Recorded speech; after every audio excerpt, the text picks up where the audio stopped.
अर्जुन देव ने कुछ असहाय होकर कहा, मुझे तलवार के दूसरे आधे हिस्से का क्या करना चाहिए? मेरी वर्तमान संपत्ति के साथ इसे प्राप्त करना बहुत मुश्किल होगा। उनके प्रतियोगी निश्चित रूप से मार्शल ऋषि होंगे। मार्शल ऋषियों की तुलना में अर्जुन देव के 1,00,000 सूक्ष्म सिक्के इसकी तुलना में फीके पड़ गए। उसके पास जीतने का कोई मौका नहीं था। अभिमा को इसकी कोई परवाह नहीं थी। उसने धीरे से आह भरी और कहा, हम इसे भाग्य पर छोड़ देंगे। हमें बस इस बात पर ध्यान देने की जरूरत है कि अंत में इसे कौन प्राप्त करता है। शायद भविष्य में इसे वापस पाने का मौका मिलेगा। जब लूनर शैडो कृपाण एक उपदिव्य हथियार की ओर बढ़ता है तो ये हमें बहुत सारी परेशानी से बचाएगा। खाने पीने के बाद अर्जुन देव ने शांति और शांति के लिए सराय के पीछे एक स्वतंत्र आंगन किराए पर लिया। जब आकाश में अंधेरा छा गया तो मैग्निफिसेंट फील्ड हॉल का एक कल्टिवेटर पश्चिमी जिले के हुनलुओ शहर के सबसे अराजक क्षेत्र में पहुंचा। ये कृषक डर और घबराहट में चला गया। चारों ओर देखने के बाद उसने अपना गंतव्य ढूंढ लिया और ध्यान से एक आंगन में पहुंच गया। पश्चिमी जिला क्रूर छुट्टे किसानों से भरा हुआ था। यदि मैग्निफिसेंट फील्ड हॉल की पहचान टोकन के लिए नहीं तो वह इस जिले में मिडिल ग्रेड मार्शल सम्राट के रूप में प्रवेश नहीं कर पाता। जब इस किसान ने अपने सामने दरवाजे देखे तो उसकी आंखों में भय चमक उठा। हुनलुओ शहर के 10 दुष्टों में से एक सोहन इस आंगन में रहता था। 10 दुष्ट सभी देवलोक डोमेन और फील्ड डोमेन के महान डाकू थे। उनमें से सबसे कमजोर भी आधा ऋषि था। शीर्ष 3 कुकर्मी मार्शल ऋषि भी थे। हुनलुओ शहर के 6 महान संप्रदाय इन तीनों को लापरवाही से नाराज नहीं करेंगे। इस कल्टिवेटर ने खुद को शांत किया और ध्यान से कई बार दरवाजे पर दस्तक दी। फिर उन्होंने जोर से कहा, सीनियर सोहन, मैं मैग्निफिसेंट फील्ड हॉल का शिष्य हूं। आप जिस खबर का इंतजार कर रहे हैं वह आ गई है। सोहन की आवाज बहुत देर तक अंधेरी रात में गूंजती रही। हालांकि आंगन से कोई जवाब नहीं आया। इससे बाहर इंतजार कर रहे मैग्निफिसेंट फील्ड हॉल कल्टिवेटर डर गए। अंदर आओ। काफी देर बाद अंदर से कर्कश आवाज आई। मैग्निफिसेंट फील्ड हॉल कल्टिवेटर ने जल्दी से दरवाजा खोला और आंगन में प्रवेश किया। सोहन, जो टाट के कपड़े पहने हुए था, ने नवागंतुक को उदासीनता से देखा और कहा, मैग्निफिसेंट फील्ड हॉल केवल ऐसा ही है। आपको एक व्यक्ति को खोजने में 7 दिन लग गए। नवागंतुक ने मुस्कुराते हुए कहा, हुनलुओ प्रांत बहुत बड़ा है। किसी व्यक्ति को ढूंढना भूसे के ढेर में सुई खोजने जैसा है। ये कोई आसान काम नहीं है। जरा देखो तो, ये डाउन पेमेंट है, 50,000 सूक्ष्म सिक्के। मामला समाप्त होने के बाद मैं आपको दूसरा आधा दे दूंगा। सोहन को उस व्यक्ति से एक स्पेस रिंग मिली। इसे जांचने के बाद उसकी आंखों में लालच का भाव चमक उठा। वो मुस्कुराया और कहा, मुझे उस व्यक्ति का पता दो। 3 दिनों में मेरी खुशखबरी की प्रतीक्षा करें। धन्यवाद वरिष्ठ, मैं पहले अपनी छुट्टी ले लूंगा। उस व्यक्ति ने अर्जुन देव का पता सौंप दिया और एक पल के लिए भी रुकने को तैयार नहीं होकर हड़बड़ी में चला गया। सोहन ने पते पर एक नजर डाली और धीरे से कहा, चूंकि मैंने किसी के पैसे लिए हैं, इसलिए मुझे उनकी समस्याओं से निपटने में उनकी मदद करनी है। जूनियर, मुझे निर्दयी होने के लिए दोष मत दो। नीलामी महीने की 30 तारीख से शुरू होगी। हुनलुओ शहर 3 दिनों तक अफरामरोड में रहा। अर्जुन देव बाहर जाकर टहलने के मूड में नहीं थे, इसलिए उन्होंने अपनी सारी ऊर्जा साधना पर केंद्रित कर दी। भूतिया छवि चौप। ब्लू ड्रैगन समुद्र में जाता है। उड़ता ड्रैगन। छोटे से आंगन में अर्जुन देव ने 3 हेवन रैंक मार्शल तकनीकों को निष्पादित करने के लिए अपनी सर्वोत्कृष्टता के 1% से भी कम का उपयोग किया, जिसे वह जानते थे। 3 हेवन रैंक वाली मार्शल तकनीकों में से सोअरिंग ड्रैगन निश्चित रूप से सबसे मजबूत था। ऐसा इसलिए था क्योंकि इसमें एक सच्चे ड्रैगन की उड़ान भरने की ताकत थी। ये तीनों में सबसे मजबूत था। इसके अलावा ये एक ऐसा कदम था जिसे अर्जुन देव पूरी तरह से समझ सकते थे। इस कदम के साथ कोई भी सुपीरियर ग्रेड मार्शल मोनार्क उसके लिए एक मैच नहीं होगा। यहां तक कि एक आधा ऋषि भी आमने सामने टकराने की हिम्मत नहीं करेगा। बेशक अन्य दो चालें सिर्फ दिखावे के लिए नहीं थी। भूतिया छवि चौप चालों का एक संयोजन था। एक बार जब अर्जुन देव को अपने प्रतिद्वंदी का कमजोर बिंदु पता चल जाता था, तो उसके पास एक चाल में अपने प्रतिद्वंदी को मारने की 50% संभावना होती थी। अर्धऋषि के खिलाफ भी अर्जुन देव के पास एक चाल में अपने प्रतिद्वंदी को मारने की 50% संभावना थी। ब्लू ड्रैगन गोज टू सी के लिए ये एक हेवन रैंक मार्शल तकनीक थी जिसका उपयोग कई बार किया जा सकता था। ये उड़ते हुए ड्रैगन और भूतिया छवि चौप की तरह नहीं था, जिसने बड़ी मात्रा में सर्वोत्कृष्टता और मानसिक ऊर्जा को समाप्त कर दिया। सामान्य परिस्थितियों में अर्जुन देव इसका सबसे अधिक उपयोग करेंगे।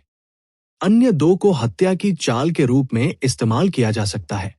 इसके अलावा अर्जुन देव के पास ड्रैगन टोन आर्ट भी था। जब उसने अपने प्रतिद्वंदी को गार्ड से पकड़ लिया तो वो एक अप्रत्याशित परिणाम प्राप्त कर सकता था। इसके अलावा ये स्पिरिट बीस्ट के खिलाफ बहुत प्रभावी था। जहां तक देवता जाति के विशेषज्ञों से निपटने के लिए ड्रैगन टोन आर्ट का उपयोग करने की बात है, अर्जुन देव ने बहुत अधिक अभिमानी होने की हिम्मत नहीं की। आखिरकार उसने पहले देवता जाति की मानसिक ऊर्जा मार्शल तकनीक नहीं देखी थी। स्वाभाविक रूप से ताइजी यिन्यांग फ्लेम डायग्राम अर्जुन देव के लिए सबसे अच्छा तुरुप का पत्ता था। ये ताइजी यिन्यांग फ्लेम आरेख दो अर्धऋषियों के पूर्ण शक्ति वाले हमलों को आसानी से रोक सकता है। इसकी क्षमता असीम थी। इन 3 दिनों के दौरान अर्जुन देव ने अपनी ताकत का एक साधारण आकलन किया। इसे ललित वर्मा और एलेक्स के साथ उनकी लड़ाई के बाद उनकी समग्र ताकत का सारांश माना जा सकता है। सतह पर मेरी कमजोरी मेरी अपर्याप्त खेती प्रतीत होती है, हालांकि ये वास्तव में मेरी इच्छा है।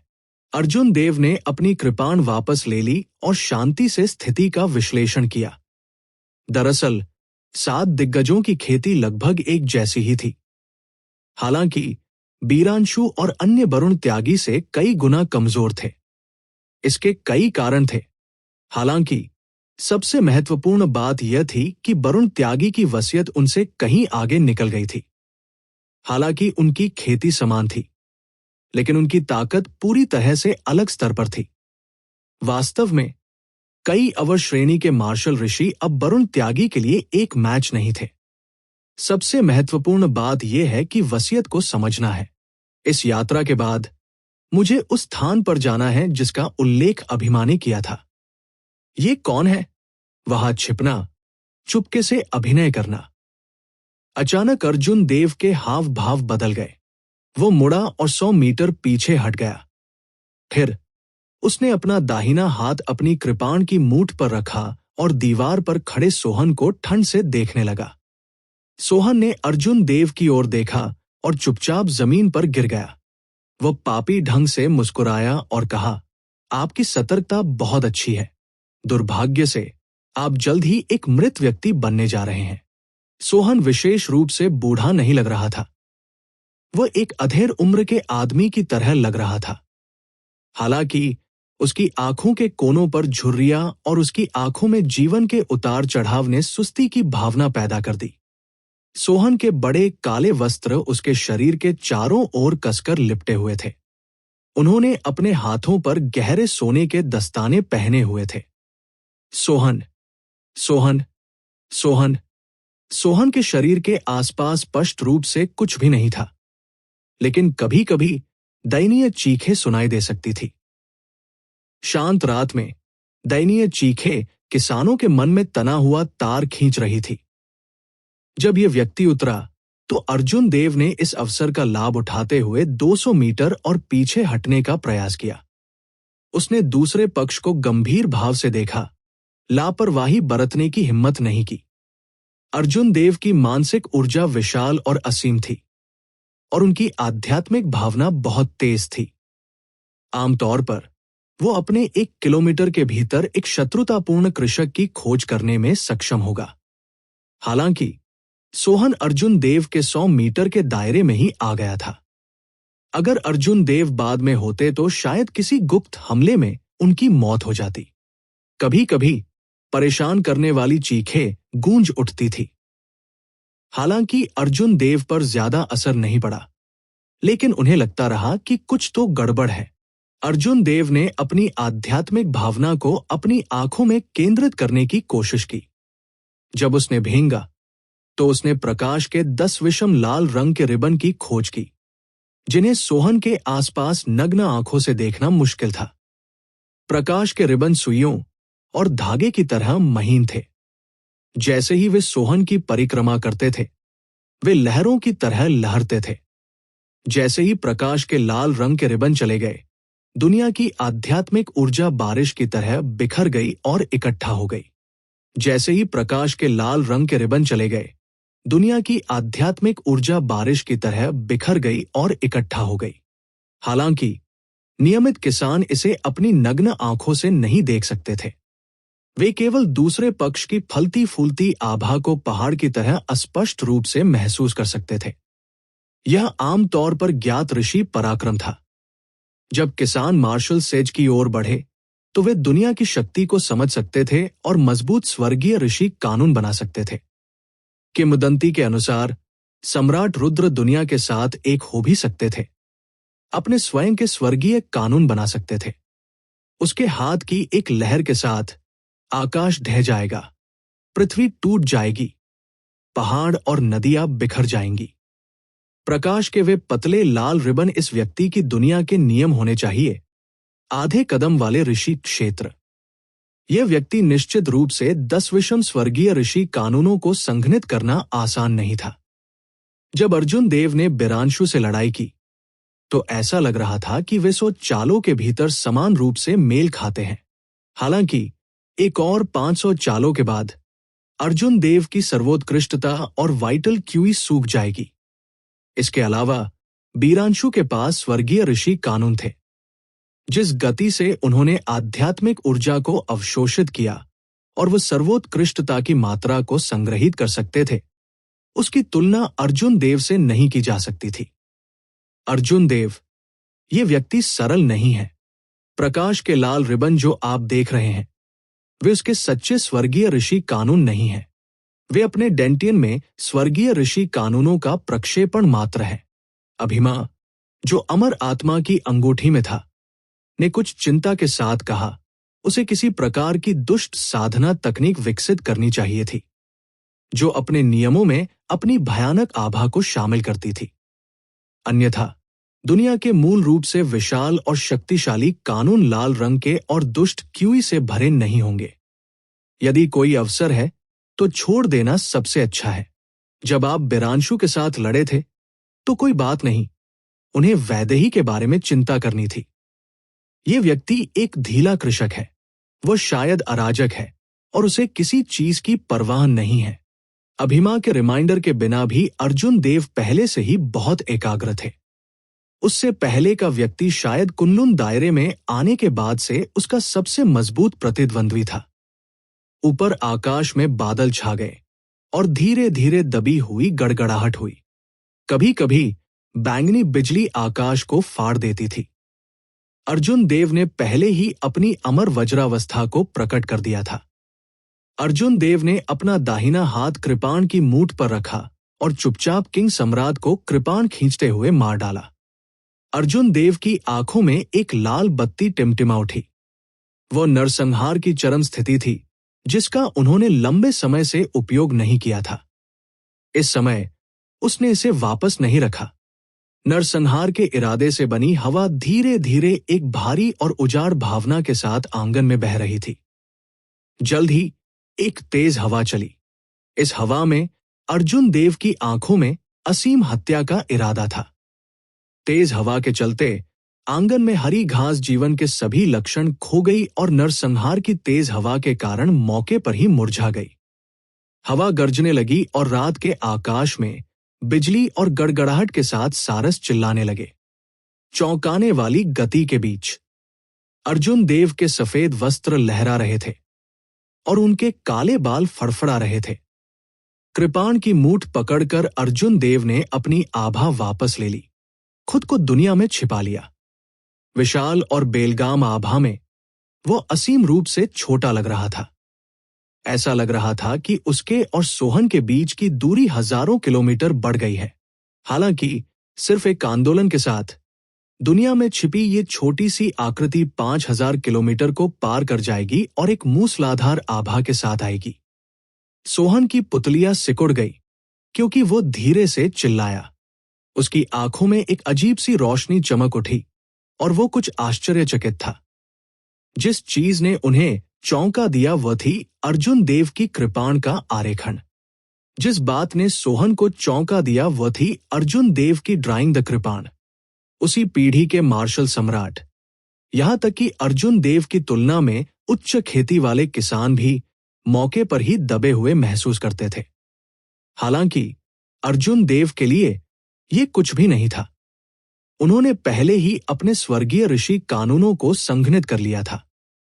उनकी आभा में एक ऋषि की शक्ति थी, इसलिए उन्हें इससे बिल्कुल भी डर नहीं था। हालांकि सोहन के लिए ये कुछ भी नहीं था। उन्होंने पहले ही अपने स्वर्गीय ऋषि कानूनों को संघनित कर लिया था। उनकी आभा में एक ऋषि की शक्ति थी, इसलिए उन्हें कोई डर महसूस नहीं हुआ। दिलचस्प, कृपाण का चित्रण कितना अजीब है। उन्होंने अपनी आभा और अवस्था को अपनी कृपाण तकनीक में शामिल किया। हालांकि ये सही नहीं दिखता है। सोहन के होंठ सिकुड़ गए। हालांकि वह चौंक गया था, लेकिन उसे ज्यादा दबाव महसूस नहीं हुआ। वो बहुत आराम से लग रहा था। अच्छा, देखो के रूप में मैं तुम्हें पकड़ने के लिए और इस ड्राइंग कृपाण बाहर बाहर जबरदस्ती। हाँ, शिव शिव। सोहन आगे बढ़ा। तेज हवा और बिजली के बीच वो अदम्य इच्छा शक्ति के साथ आगे बढ़ा। हालांकि जैसे ही सोहन ने आधा कदम आगे बढ़ाया, उसने अचानक 34 छवियों को असीम रूप से दूर की सफेद आकृति से बाहर निकलते हुए पाया। प्रत्येक छवि कृपाण के एक प्रक्षेप वक्र का प्रतिनिधित्व करती है। 34 अलग अलग कृपाण पदों ने सोहन के लिए भागने के सभी संभावित मार्गों को सील कर दिया। सोहन के पैर पीछे हट गए क्योंकि वह जल्दी से पीछे हट गया। उनके आराम से व्यवहार में अब एक गंभीर अभिव्यक्ति थी। अर्जुन देव ने आगे देखा और देखा कि एक तेज हवा अंतहीन रूप से चल रही है। ऊपर काले बादलों में गड़गड़ाहट हुई। कभी कभी बैंगनी बिजली आकाश को फाड़ देती थी। वो महत्वहीन आंकड़ा बिल्कुल भी नहीं हिला। अर्जुन देव 5000 किलोमीटर दूर से अर्जुन देव को ठंडे भाव से देखते हुए अपने शरीर को आसमान के नीचे छुपाता रहा। अजीब, अप्रत्याशित रूप से इस ड्राइंग द सेबर का ऐसा नाम है। सोहन ने अब लापरवाह होने की हिम्मत नहीं की। उसके पीछे प्रकाश के 10 लाल रिबन अचानक चमक उठे। जैसे ही प्रकाश टिमटिमाता गया, वो खून की तरह लाल हो गया। इसकी आभा लगातार बढ़ने पर फलती फूलती रही। अर्जुन देव ने मन ही मन सोचा कि यह दुर्भाग्यपूर्ण है। अगर यह व्यक्ति पहले बिना किसी डर के ऊपर चला गया होता तो वह मर जाता। यदि यह व्यक्ति बिना किसी डर के ऊपर चला गया होता तो उसने एक पल में लापरवाह व्यक्ति पर हमला करने के लिए किंग सम्राट के ड्राइंग द कृपाण का उपयोग किया होता। अर्जुन देव एक ही चाल में पहल करने में सक्षम होते। आगे बढ़ना या पीछे हटना अर्जुन देव के नियंत्रण में होता। दुर्भाग्य से यह व्यक्ति बेहद सतर्क था। जैसे ही उसने आधा कदम आगे बढ़ाया, उसने तुरंत प्रतिक्रिया व्यक्त की। वो अर्जुन देव को इतना अच्छा मौका नहीं देंगे। जैसे ही आंगन में 2 आभा आपस में भिड़ गई, माहौल तुरंत बेहद दमघोंटू हो गया। तेज हवाएं, बिजली, लाल रंग की रोशनी और पीड़ादायक चीखें सभी एक साथ उलझ गई, जिससे टकराव की सुस्त आवाजें आ रही थी। क्या है? क्या का? जमीन थोड़ा थोड़ा करके टूट गई। कई दरारें मकड़ी के जाले की तरह फैल जाती हैं। सनसनाहट, सनसनाहट। सराय के आसपास विशेषज्ञों की कोई कमी नहीं थी। उनमें से कई ने तुरंत दमघोंटू आभा को महसूस किया। उन्होंने चारों ओर देखा और जल्दी से दौड़ पड़े। अराजक प्रांतीय राजधानी में रात की लड़ाई दुर्लभ नहीं थी। हालांकि कुछ ऐसे थे। इसके शुरू होने से पहले सभी को पहले से ही लग रहा था कि कुछ गड़बड़ है। यह निश्चित रूप से किसी के बीच की लड़ाई नहीं है। ये विशेषज्ञों के बीच लड़ाई होनी चाहिए। हुन्लू शहर में आने वाले किसान निश्चित रूप से अच्छे लोग नहीं थे। उत्साह को देखने में सक्षम होने के अलावा वे कुछ अप्रत्याशित लाभ भी प्राप्त करने में सक्षम हो सकते हैं। जल्द ही सैकड़ों किसान अर्जुन देव के आंगन के आसपास इकट्ठा हो गए। वे सभी नीचे दोनों को उत्कट निगाहों से देख रहे थे। जब इन लोगों ने सोहन का चेहरा साफ साफ देखा तो उन सभी ने डरावने भाव दिखाए। वे मदद नहीं कर सके, लेकिन कुछ कदम पीछे हट गए। ये सोहन है। वो हुन्लू शहर के 10 महान दुष्टों में से एक है, जो देवलोक डोमेन के ईविल कल्टिवेटर गैंग में 20वें स्थान पर है। यह वो कैसे हो सकता है? यह बूढ़ा आदमी पहले से ही लंबे समय से बाहर नहीं आया है। आंगन में मौजूद 2 लोगों को बाहर के हंगामे की परवाह नहीं थी। जैसे ही सोहन की आभा अपने चरम पर पहुंच गई, उसने झिझकना बंद कर दिया और निर्णायक रूप से हमला किया। सोहन के चारों ओर लाल रंग की रोशनी भयावह रूप से घनी थी। अनगिनत भयावह राक्षसी सिर ऊपर और नीचे चले गए, अपना मुंह खोल रहे थे और अपनी पूरी ताकत से दहाड़ने लगे थे। सभी प्रकार की नकारात्मक भावनाएं, नरसंहार, निडरता, अराजकता, दुख और भय ज्वार की तरह अर्जुन देव की ओर बढ़ गई, उनकी चेतना के समुद्र में प्रवेश कर गई। अर्जुन देव की चेतना के सागर में विशाल मानसिक ऊर्जा एक सुनहरे समुद्र में बदल गई, जो गूंज उठी। एक विशाल लहर के साथ इसने इन सभी नकारात्मक भावनाओं को चकनाचूर कर दिया। भयानक भयानक आभा ने अर्जुन देव को बिल्कुल भी प्रभावित नहीं किया। अर्जुन देव के छिपे हुए शरीर ने शांति से सोहन को उड़ते हुए देखा। 2 सांसों के बाद अर्जुन देव का दाहिना हाथ, जो कृपाण की मूठ पर था, हिल गया। तेज हवा और बिजली के बीच देदीप्यमान कृपाण की रोशनी 5000 किलोमीटर की दूरी तय करते हुए एक पल में पहुंचती प्रतीत होती थी। बूम! अंधेरी रात में एक धरती को चकनाचूर करने वाली आवाज सुनाई दी। एक पल में आंगन 2 मजबूत ताकतों द्वारा चकनाचूर हो गया। जमीन, जो बहुत पहले ही टूट चुकी थी, अब इसे सहन नहीं कर सकती थी। एक तेज गड़गड़ाहट के साथ ये पूरी तरह से उखड़ गया।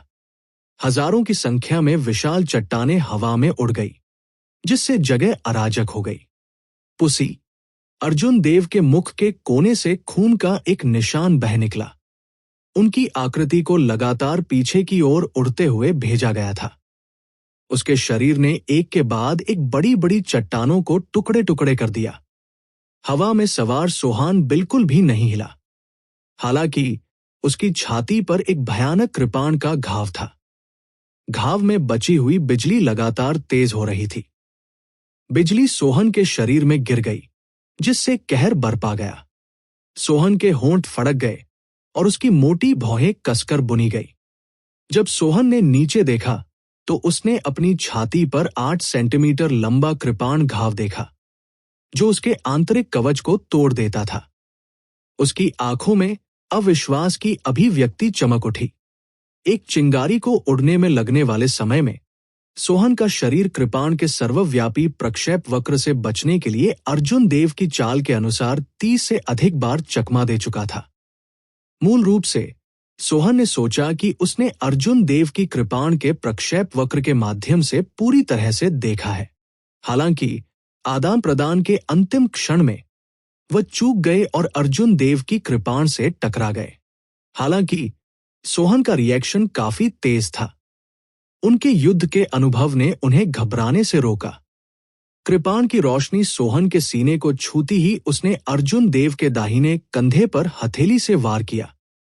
बढ़ती हथेली की ताकत ने अर्जुन देव को पीछे गिरा दिया, जिससे अर्जुन देव को अपने घाव को गहरा करने का कोई मौका नहीं मिला। अत्याचारी हथेली की शक्ति ने अर्जुन देव की सुरक्षात्मक सर्वोत्कृष्टता और उसके भीतर प्रकाश अवरोध को छेद दिया, जिससे वो 50 से 60% तक कमजोर हो गया। हालांकि इससे अर्जुन देव को चोट लग गई यदि अर्जुन देव का भौतिक शरीर पहले से ही रैंक एक ऋषि शरीर तक नहीं पहुंच रहा होता, तो ये हथेली के प्रहार से अर्जुन देव के सभी आंतरिक अंग चकनाचूर हो जाते।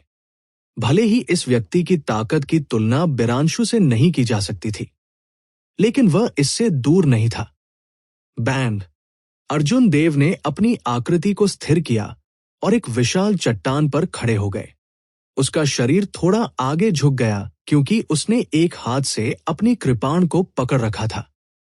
उसकी टकटकी एक हथियार की तरह तेज थी क्योंकि उसने सोहन को ठंड से देखा। सोहन घायल है। उड़ती चट्टानों के माध्यम से झांकते हुए सराय के आसपास की इमारतों पर कई काश्तकारों ने सोहन की छाती पर घाव देखा।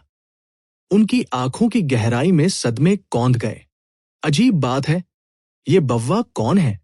वो बहुत छोटा है, फिर भी वह सोहन से बराबरी पर लड़ सकता है और उसे घायल भी कर सकता है। सोहन की खेती पहले ही रैंक 2 हाफसेज तक पहुंच चुकी है। 10 दुष्टों में से एक के रूप में उनकी प्रतिष्ठा व्यर्थ नहीं है। एक अनाम लड़का कब से उसे घायल कर सकता है?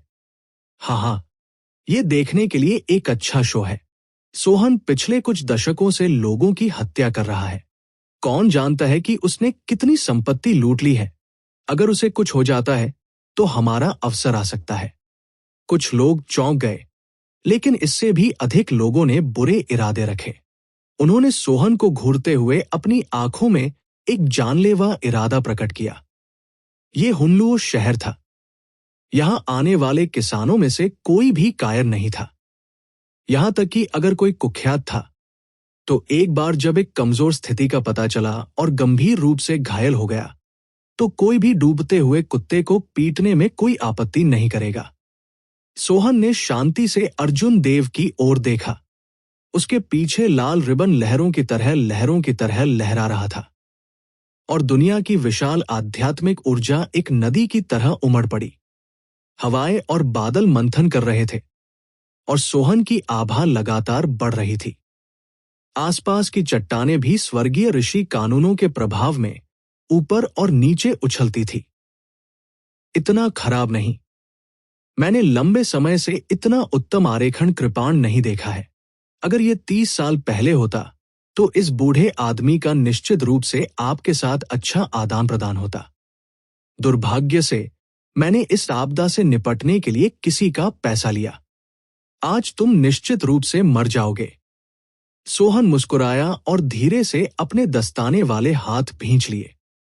जैसे ही धातु एक दूसरे से रगड़ती थी, इसने चरमराती आवाजें दी। Blood shadow underworld river fist. Sohan के बोलने के ठीक बाद उसने दूर से मुक्का मारा। सोहन के शरीर में स्वर्गीय ऋषि कानून बाहर निकल गए और उसके पीछे लाल रिबन ने अचानक एक उज्ज्वल प्रकाश दिया। यहां तक कि नग्न आंखें भी इसका एक अस्पष्ट निशान पकड़ सकती हैं। स्कारलेट हेवनली सेज लॉ ने एक बुरी आभा बिखेर दी। जैसे जैसे वे ऊपर और नीचे जाते थे, उन्होंने लगातार दुनिया की बढ़ती सर्वोत्कृष्टता को अवशोषित कर लिया। क्विंटेसेंस बढ़ती हुई क्विंटेसेंस में बदल गया और सोहन के पंच के साथ बाहर निकल गया। लाल रंग की मुट्ठी की रोशनी ने एक लाल रंग का सिर बनाया जो रिवर्स में बहने वाली नदी की तरह आगे बढ़ गया। Band, band, band. हर जगह ये गुजरा। इसके रास्ते में विशाल चट्टानें आसानी से पाउडर में कुचल गई और हवा के साथ बिखर गई। अर्जुन देव की अभिव्यक्ति शांत रही क्योंकि उन्होंने अपने कृपाण में अपने महान पूर्णता कृपाण के इरादे को शामिल किया। कृपाण लगातार गुनगुनाती रही क्योंकि इसने एक असीम बैंगनी रोशनी दी। अर्जुन देव ने अपने शरीर को झुका लिया और अपना दाहिना हाथ आगे बढ़ाया। कृपाण ने लाल रंग के सिर के केंद्र पर प्रहार किया और वापस ले लिया गया कृपाण का इरादा बिखर गया। लाल रंग का सिर तुरंत लाल रंग की रोशनी के झुरमुट में फट गया। लाल रंग की रोशनी हर जगह बिखर गई जैसे रात के आकाश में खून भर रहा हो। सोहन जोर से हंसा और अपनी मुट्ठियां हिलाई। मुट्ठी की रोशनी ने आगे की ओर उड़ते हुए लाल रंग के सिर बनाए। प्रत्येक लाल रंग के सिर ने हवा में एक लाल रंग का निशान छोड़ा, जो एक विशाल और भयावह अंडरवर्ल्ड नदी की तरह लग रहा था। एक सफेद आकृति टिमटिमा रही थी क्योंकि अर्जुन देव ब्लू ड्रैगन की छवि पर सवार थे। उसने अपनी कृपाण लहराई और विशाल चट्टानों के अंदर और बाहर चला गया। शांति से उस पर उड़ने वाले लाल रंग के सिर को चकनाचूर कर दिया। सोहन का चेहरा मुड़ गया और उसकी नसें उभर आई। वो एक निडर अवस्था में प्रवेश कर गया। उसके पीछे 10 लाल रंग के स्वर्गीय ऋषि कानून लगातार लहरात रहे, दुनिया की आध्यात्मिक ऊर्जा को बेतहाशा अवशोषित कर रहे थे। मुट्ठी की रोशनी बिना अंत के चमक उठी। अंडरवर्ल्ड नदी उमड़ पड़ी, आड़े तिरछे हो गई और अनगिनत प्रतिशोधी आत्माएं चिल्लाने लगी। नर्क की 9 शांति का एक चित्र अर्जुन देव के सामने दिखाई दिया। अद्भुत। कुछ समय तक सोहन को न देखने के बाद उनकी blood shadow underworld river fist में फिर से सुधार हुआ है। वह 9 नीदर अंडरवर्ल्ड परगेटरी को भी अंजाम दे सकता है। वह सफेद वस्त्र वाला बच्चा काफी अविश्वसनीय है। वह केवल एक सुपीरियर ग्रेड मार्शल सम्राट है। हालांकि गड़गड़ाहट की स्थिति, नरसंहार की स्थिति और महान पूर्णता कृपाण छवियों पर भरोसा करके वह 200 चालों के बाद भी नुकसान में नहीं है। हालांकि सोहन की तुलना में वो अभी भी थोड़ी कमी है। एक बार जब 9 नेदर परगेटरी की पेंटिंग को अंजाम दिया जाता है तो ऐसा लगता है जैसे कि सच्चा शुद्धिकरण उतर गया है। न केवल लक्ष्य का मन अराजकता में होगा, बल्कि स्वर्गीय पर्वत फ्रिजिड आयरन भी नीदरलैंड नदी द्वारा खराब हो जाएगा। लड़ाई का दायरा बढ़ गया जब काश्तकारों को पता चला कि ये 10 बुराइयों में से एक है। सोहन, जिसने एक कदम उठाया तो खबर सुनने वाले काश्तकारों की संख्या 10 गुना बढ़ गई। जब उन्होंने सोहन की मुट्ठी को फटते हुए देखा और 9 नेदर परगेटरी की आभा का निर्माण किया तो उन सभी ने प्रशंसा में आह भरी। अर्जुन देव ने लापरवाही से अपनी कृपाण घुमाई और एक मुट्ठी फाड़ दी। जब उसने विशाल अंडरवर्ल्ड नदी के ऊपर विभिन्न भयानक रहस्यमय घटनाओं को देखा तो उसके होंठ एक ठंडी मुस्कान में मुड़ गए। यहां तक कि सच्चा शुद्धिकरण भी मुझे खसा नहीं सकता। इससे ज्यादा और क्या ये सिर्फ एक रहस्यमय घटना है? रसातल में छिपा हुआ ड्रैगन, आकाश में उड़ता ड्रैगन। अर्जुन देव ने अपनी कृपाण को क्षैतिज रूप से पकड़ रखा था क्योंकि वो सीधे खड़े थे। जैसे ही उसने 9 नेदर परगेटरी के दृष्टिकोण को देखा, उसके सीने से एक विशाल ड्रैगन की दहाड़ आई। अर्जुन देव के दंतियन में बैंगनी बादल बिखर गए और घने सर्वोत्कृष्टता में बदल गए, जो अर्जुन देव के शरीर के हर कोने में फैल गए। ट्रू ड्रैगन ने उड़ान भरी और तेजी से अपनी गति जमा कर ली। इसकी ऊर्जा पहाड़ की बाढ़ की तरह थी, असीम रूप से विशाल। अर्जुन देव मदद नहीं कर सके, लेकिन एक लंबी गर्जना कर सके, जिससे आकाश में अमर बिजली लगातार गर्जना करने लगी। बिजली रात के आकाश को फाड़ रही थी। ऐसा लग रहा था कि आकाश नीचे दबने वाला था। अर्जुन देव ने एक कदम आगे बढ़ाया और रात का आकाश अचानक कांप उठा। उसका शरीर एक सच्चे ड्रैगन की तरह बन गया क्योंकि वो अंतरिक्ष को फाड़ रहा था और आकाश में उड़ गया था। शरीर और कृपाण का विलय हो गया। सच्चा ड्रैगन मैं हूं और मैं सच्चा ड्रैगन हूं। हजारों न बुझने वाली तीक्ष्णता, विशाल और अंतहीन क्रोध, केवल मैं ही अपराजेय हूं। कौन सी 9 अंडरवर्ल्ड नदी? क्या असीम शुद्धिकरण? क्या भूत रोता है और भेड़िया चिल्लाता है? क्या राक्षस और भूत? सौभाग्य। सच्चा ड्रैगन आकाश और पृथ्वी को हिलाते हुए उड़ गया। इसे कोई नहीं रोक सका। बिजली की रोशनी ने अर्जुन देव की दहाड़ को तुरंत अनगिनत लोगों की निगाहों को आकर्षित किया। अचानक अर्जुन देव एक उग्र ट्रू ड्रैगन में बदल गया। Band, band, band. उफनती अंडरवर्ल्ड नदी, कई दुष्ट आत्माएं और पीड़ा में विलाप करने वाली कई पीड़ित आत्माएं लगातार बिखर गई। जैसे ही पुर्गेटरी की 9 परतें दिखाई दी, कृपाण की रोशनी चमक उठी। कृपाण की रोशनी ने तुरंत 9 नेदर परगेटरी को टुकड़े टुकड़े कर दिया और भयानक रहस्यमय घटना गायब हो गई। यह कैसे हो सकता है? इस बव्वा ने 9 नेदर परगेटरी को फाड़ दिया। हेवन रैंक मार्शल तकनीक, पावर की एक प्रतियोगिता में सोहन वास्तव में हार गया। चौंकाने वाली चीखें सुनाई दी।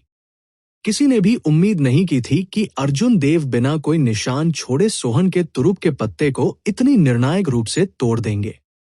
भूतिया छवि चौप। अर्जुन देव ने पहल को जब्त कर लिया। उन्होंने अपनी हेवन रैंक मार्शल तकनीक को निष्पादित करने में संकोच नहीं किया। सोहन की आंखों में जो झटका लगा वो किसी और से कम नहीं था। हालांकि वो किसी और की तुलना में शांत था। जब उन्होंने अर्जुन देव को चार्ज करते देखा तो उनका फिगर चमक उठा और उन्होंने जल्दी से ब्लॉक करने के लिए मुक्का मारा। डांग, डांग, डांग। सोहन को कृपाण की 72 छवियां मिली जिन्हें अर्जुन देव ने भेजा था। गहरे सोने के दस्ताने और लूनर शैडो कृपाण ने चिंगारी पैदा की क्योंकि वे टकराते थे। गहरे सोने के दस्ताने कम से कम एक सुपीरियर ग्रेड सीक्रेट ट्रेजर थे। जब अर्जुन देव की कृपाण जिसमें उनकी महान पूर्णता कृपाण का इरादा था तो उन्होंने कोई निशान नहीं छोड़ा।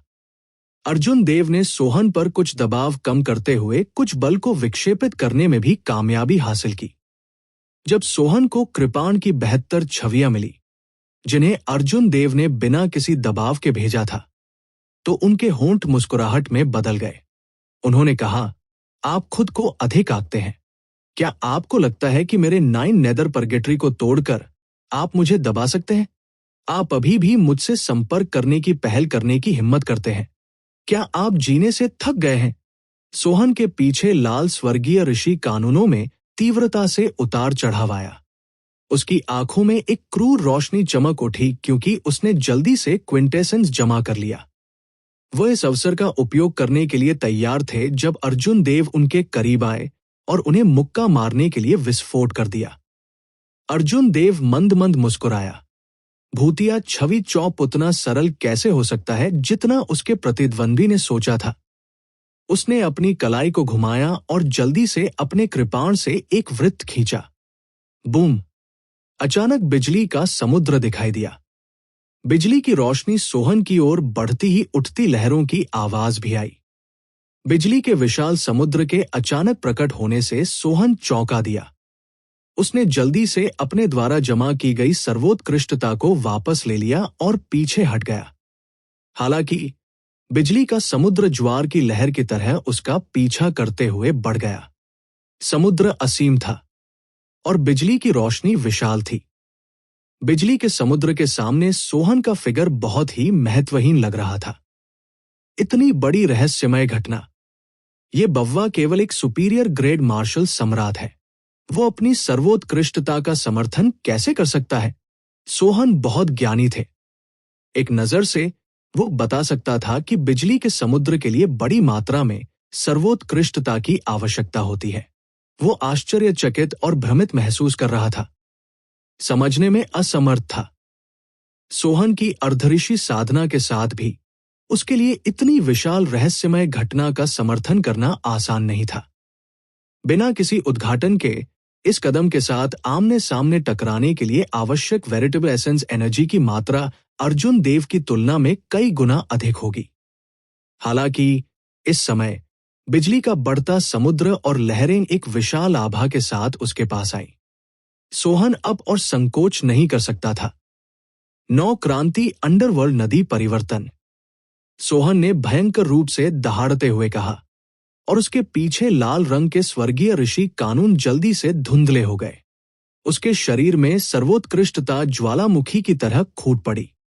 सोहन ने गुस्से से मुक्का मारा और पुर्गेटरी की 9 परतों में प्राचीन और रहस्यमय अंडरवर्ल्ड नदी उसकी पुकार का जवाब देती दिख रही थी। ऊपर से पानी के छींटे की आवाज आई। अंतरिक्ष कांप उठा और काले क्यूई से ढकी एक नदी कहीं से भी दिखाई दी। इसने सोहन के चारों ओर 9 बार चक्कर लगाया, जिससे हवा में 9 सर्पिल नदी बन गई, जिससे सोहन को पूरी तरह से दृश्य से बचाया जा सके। काली क्यूई फैल गई और अनगिनत पीड़ित आत्माएं, मुरझाई हुई हड्डियां और क्षत-विक्षत लाशें काली नदी में भटक गई। ये एक असली अंडरवर्ल्ड नदी की तरह लग रही थी, जो बहुत भयानक लग रही थी। बैंग! बिजली का समुद्र और अंडरवर्ल्ड नदी की 9 परतें आपस में टकरा गई, जिससे तेज आवाज निकली। बारी बारी से बैंगनी और काले रंग की लहरें बाहर निकली। 3 किलोमीटर के भीतर सब कुछ खाली कर दिया। सोहन 100 मीटर पीछे चला गया, क्योंकि उसने बड़ी मात्रा में सर्वोत्कृष्टता समाप्त कर दी थी। उसका रंग कुछ पीला था।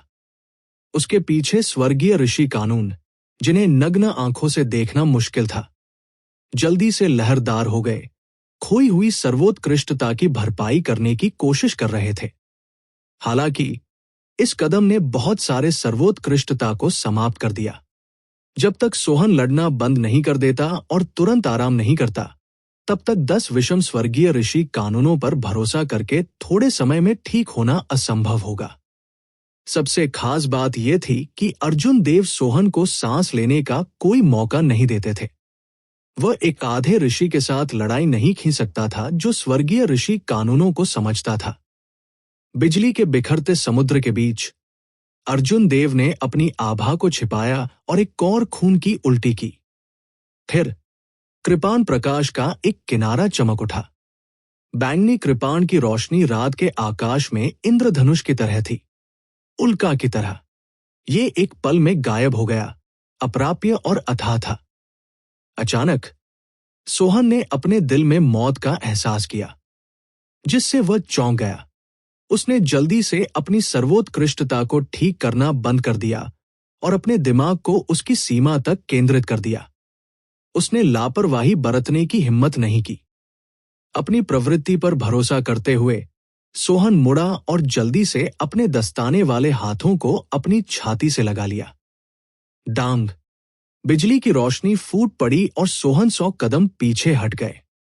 उसके हर कदम के साथ अंतरिक्ष तीव्रता से कांप रहा था। लूनर शैडो कृपाण की नोक गहरे सोने के दस्ताने की जोड़ी द्वारा पकड़ी गई थी। जब वह सोहन के भीतर की बनियान के संपर्क में आया तो वह आगे नहीं बढ़ सका। गरजती हवा के बीच दोनों के कपड़े बेतहाशा फड़फड़ाने लगे। सोहन ने अर्जुन देव की ओर देखा, जिसका हथियार पकड़ा गया था। वह ठंडे स्वर में मुस्कुराया और कहा, अब तुम मर सकते हो। सोहन की राय में उसने अर्जुन देव का हथियार पकड़कर मुश्किल स्थिति में डाल दिया था। उसे मारने का यह सबसे अच्छा मौका था। अर्जुन देव निश्चित रूप से मर जाएंगे। सोहन के बोलने के ठीक बाद अर्जुन देव के शरीर से अचानक एक पर्वत जैसी सार्वभौम की आभा निकली। सुदूर अतीत में पौराणिक और गौरवशाली सम्राट सोहन की आंखों के सामने प्रकट हो गया था।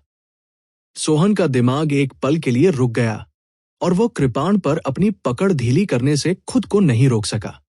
अर्जुन देव ने इस अवसर का लाभ उठाया और लूनर शैडो कृपाण को खींचते हुए पीछे हट गए। ब्लू ड्रैगन समुद्र में जाता है। सोहन ने अपनी कृपाण घुमाई और शुभ बादलों से ढकी एक ड्रैगन के आकार की कृपाण क्यूई ने तुरंत आकार ले लिया। फिर अर्जुन देव चारों ओर घूमता है और अपने प्रतिद्वंदी पर समुद्र से निकलने वाले ब्लू ड्रैगन की तरह काट देता है। सोहन ने संप्रभु की आभा के सदमे से अपनी बुद्धि को ठीक किया था जब ब्लू ड्रैगन गोज 2C ने हमला किया। जल्दबाजी में उसके पास अपनी सर्वोत्कृष्टता को इकट्ठा करने का समय नहीं था, इसलिए उसने मुक्का मारा। पुसी! सोहन के होठों से खून निकल रहा था क्योंकि वह सभी की आश्चर्यचकित निगाहों से 1 किलोमीटर पीछे उड़ गया था। पीछा! जैसे ही सोहन ने अर्जुन देव को ब्लू ड्रैगन पर हमला करते हुए देखा, वो अपने दिल में दहाड़ लगाया, क्रोध से जल रहा था। इस बव्वा ने वास्तव में सोचा था कि वो ब्लू ड्रैगन की इस वापसी को नहीं हरा सकता। अर्जुन देव के पास सिर्फ क्विंटेसेंस जमा करने का मौका नहीं था। सोहन के चेहरे पर जानलेवा इरादा था क्योंकि उसने अपना मन बना लिया था। जब तक अर्जुन देव दोबारा आते थे, तब तक वह उन्हें निर्मम सबक सिखाएंगे। जब अर्जुन देव लगभग 100 मीटर की दूरी पर थे, तो उन्होंने अचानक एक लंबी गर्जना की। सोहन के दिमाग में गड़गड़ाहट की तरह एक सच्चे अजगर की आवाज गूंज उठी। सोहन का दिमाग गूंज उठा और उसे एक विभाजित सिरदर्द महसूस हुआ। सौभाग्य से सोहन एक अर्धऋषि था। उनकी मानसिक ऊर्जा कुछ ऐसी नहीं थी जिसकी तुलना एक स्पिरिट बीस्ट या एक नियमित व्यक्ति कर सकता था। उन्होंने अपनी मानसिक ऊर्जा को उन्मत्त रूप से प्रसारित किया और ठीक हो गए। हालांकि इस समय अर्जुन देव ने ड्रैगन के आकार की कृपाण क्यूई और ब्लू ड्रैगन के साथ फिर से चार्ज किया। बैंड! एक और तेज आवाज सुनाई दी। सोहन 1 और किलोमीटर पीछे उड़ने से पहले मुश्किल से इसे रोकने में कामयाब रहे। कुछ सही नहीं है। सोहन कब से हेवन रैंक वाली मार्शल तकनीक को भी नहीं रोक सकता था। अप्रत्याशित रूप से वो लगातार 2 बार वापस खटखटाया गया। ये बहुत अविश्वसनीय है। जब दूर की छतों से देख रहे काश्तकारों ने सोहन को 2 बार पीछे गिरते देखा तो उनकी आंखें लगभग उनके सॉकेट से बाहर निकल गई। सोहन ने अपने शरीर में उफनते हुए क्विंटेसेंस को स्थिर किया और अर्जुन देव की ओर देखा। थोड़ी देर तक जांच करने के बाद उन्हें पता चला कि अर्जुन देव की सर्वोत्कृष्टता लगभग समाप्त हो चुकी थी। कृपाण पर बिजली की रोशनी अब शुरू की तुलना में बहुत कम थी। केवल बिजली की हल्की चिंगारी ही कमजोर रूप से उछल रही थी। नियमित रूप से सुपीरियर ग्रेड मार्शल मोनार्क बेहद कमजोर होने से पहले अधिकतम 3 बार हेवन रैंक मार्शल तकनीक को निष्पादित कर सकते थे। अब उनके पास कोई लड़ाकू कौशल नहीं था। केवल अर्जुन देव ने ही हर साधना क्षेत्र में 2 बार अपनी सर्वोत्कृष्टता को परिष्कृत किया और 1000 साल पुराने सफेद नवजात फल का सेवन किया। तभी अर्जुन देव बिना थकान के कोई लक्षण दिखाए सोहन के 700 चालों का आदान प्रदान करने के बाद लगातार हेवन रैंक मार्शल तकनीक को अंजाम दे सकते थे। आइए देखें कि आपके पास और कौन से तुरुप के पत्ते हैं। सोहन आगे बढ़ा और अपने होठों के कोने से खून पोंछ लिया। अर्जुन देव की ओर देखते ही उसकी आंखों में एक भयंकर रोशनी दिखाई दी। उसने ठंडे स्वर में कहा, क्या तुम अब भी आने वाले हो? यदि आपके पास कोई क्षमता है तो उन सभी को बाहर लाएं। अर्जुन देव के सफेद वस्त्र फड़फड़ाते हुए उन्होंने लापरवाही से अपना हाथ लहराया और चंद्र छाया कृपाण को म्यान किया। उसने शांति से दूसरे पक्ष की ओर देखा और कहा, आपके पास बहुत अधिक सर्वोत्कृष्टता नहीं बची है ना? यदि आप दृढ़ हैं तो अपना कदम उठाएं। यहां तक कि अगर आप मुझे मार भी डाले तो आप अपनी सारी सर्वोत्कृष्टता को समाप्त कर देंगे और अपने दुश्मनों द्वारा मारे जाएंगे। सोहन के पास अपने वास्तविक सार का केवल 1/3 हिस्सा ही बचा था। अर्जुन देव ने उन पर कई बार हमला किया था और उनका वास्तविक सार का सेवन अर्जुन देव से कई गुना अधिक था। यदि अर्जुन देव ने 10 स्वर्गीय ऋषि नियमों को नहीं समझा होता तो वो बहुत पहले ही अपनी सर्वोत्कृष्टता को समाप्त कर देता। अर्जुन देव से बेहतर नहीं। मुझे डराने की कोशिश कर रहा है। आप अभी भी बहुत अनुभवहीन हैं। सोहन का चेहरा डूब गया। उसे लगा कि वो अत्यधिक संदिग्ध हो रहा है। उसे बस एक ही मुक्के से इस बट्टे को मार डालना चाहिए था। अर्जुन देव बेफिक्र रहे। उसकी आंखों की गहराई एक प्राचीन कुएं की तरह थी। उसने अपनी सारी वाइटल क्यूई को प्रसारित किया और जेट ब्लैक फिस्ट से भिड़ गया। बैंड! 1000 टन वाइटल क्यूई फट गया। जब दोनों मुट्ठियां टकराईं तो लहरें सभी दिशाओं में फैल गई। अर्जुन देव 100 कदम पीछे हट गए।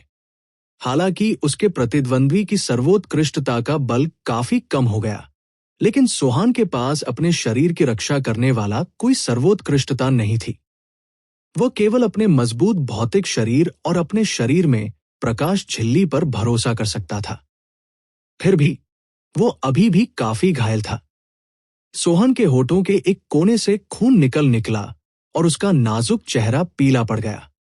भौतिक शरीर कल्टिवेटर, आप एक भौतिक शरीर साधक हैं। जब दोनों मुट्ठियां आपस में टकराईं तो सोहन का स्पष्ट रूप से पलड़ा भारी था। हालांकि उनके हाव भाव अर्जुन देव की तुलना में अधिक घबराए हुए और चौंकाने वाले थे। अर्जुन देव ने इससे इनकार नहीं किया। उन्होंने स्पष्ट स्वर में कहा, मेरे एक आकस्मिक पंच में 1000 टन बल होता है। जब मैं अपनी वाइटल क्यूई जलाता हूं तो मैं 1000 टन से अधिक बल प्राप्त कर सकता हूं। अपने अधिकांश सर्वोत्कृष्टता को समाप्त करना कोई समस्या नहीं होगी। क्या आपको अब भी लगता है कि मैं आपसे झूठ बोल रहा हूं? लानत है। सोहन को अपने दिल में संघर्ष महसूस हुआ। उसे इस बात से नफरत थी कि अब वो अर्जुन देव को नहीं मार सकता। हालांकि अर्जुन देव ने जो कहा वो सच था। यहां तक कि अगर वो अर्जुन देव को मार डालता तो वो अपनी सर्वोत्कृष्टता का अधिकांश हिस्सा समाप्त कर देगा। हुन्नू शहर में ऐसे कई लोग थे जो सोहन से नफरत करते थे। इससे भी अधिक लोग थे जो उसके खजाने को छीनना चाहते थे। अर्जुन देव को मारना खुद को एक मृत अंत में मजबूर करने के बराबर था। सोहन ने लापरवाही से चारों ओर देखा और कई निगाहें देखी जो बुरे इरादों से भरी हुई थी। आप अभी भी हाथापाई क्यों नहीं कर रहे हैं? क्या आप वास्तव में अपने पुराने जीवन को यहां फेंकना चाहते हैं? अर्जुन देव चिल्लाया। उसकी आवाज गड़गड़ाहट की तरह थी, जिससे झिझक रहा सोहन कांपने लगा। अर्जुन देव द्वारा अपमानित किए जाने के बाद सोहन तुरंत अर्जुन देव को मारना चाहता था। हालांकि जब उसने अर्जुन देव की आंखों में निरंतर तीखापन और उस निर्णायक आभा को देखा तो सोहन अवचेतन रूप से पीछे हट गया। उन्होंने अर्जुन देव की ओर गुस्से से इशारा करते हुए कहा, बस तुम रुको, मैं 10 दिन में आकर तुम्हारी जान ले लूंगा। इतना कहने के बाद सोहन ने अपनी आस्तीन फेंक दी और जल्दी से एक झटके में चला गया। उसके पीछे पतले स्वर्गीय ऋषि कानून लहरदार थे, ये दिखाते हुए कि सोहन कितना उदास महसूस करता था। शिव शिव शिव। अंधेरी रात में गलत इरादों वाली कई आकृतियां सोहन की दिशा का अनुसरण करती थी, अंधेरे में गायब हो जाती थी। अमर आत्मा की अंगूठी के अंदर अभिमा ने अपनी आंखें चौड़ी कर ली। उसने अविश्वसनीय रूप से कहा, अर्जुन देव, तुमने वास्तव में उसे डरा दिया। अर्जुन देव ने निराश होकर कहा, इस तरह की पुरानी बात ने अंतहीन पाप किए हैं और अनगिनत लोगों को मार डाला है। ऐसा लगता है कि वह मौत से नहीं डरता। वास्तव में वो किसी और की तुलना में अपने जीवन के बारे में अधिक चिंतित है। उसने अपना तेज खो दिया है। वह कितना भी मजबूत क्यों न हो, उससे डरने की कोई जरूरत नहीं है। अभिमा ने कहा, तुम्हें सावधान रहना होगा। मुझे लगता है कि आप पर कुछ टकटकी है। ये ठीक है, इस व्यक्ति ने बड़ी मछली को बहलाया। यावी कबीले के कुछ सदस्य मेरी जांच करना चाहते हैं। मुझे नरसंहार शुरू करने में कोई आपत्ति नहीं है। आइए सीधे नीलामी घर चलते हैं। कुछ ही समय बाद, जैसा कि अभिमा ने कहा, एक पतले काले वस्त्र पहने व्यक्ति ने अर्जुन देव का मार्ग रोक दिया। उस काले वस्त्र वाले आदमी के पास एक राक्षस क्यूई थी जो एक इंसान, भयावह और चालाक से अलग थी। यह व्यक्ति वास्तव में एक फीनरेस लूस कल्टिवेटर था। अपनी साधना के आधार पर उसे एक सुपीरियर ग्रेड मार्शल सम्राट होना चाहिए। यदि उसने अपना असली रूप प्रकट किया तो उसे एक शिखर सुपीरियर ग्रेड मार्शल मोनार्क होना चाहिए। अधिक सक्रिय रहें और अपने हाथ में स्थानिक अंगूठी को बाहर फेंके।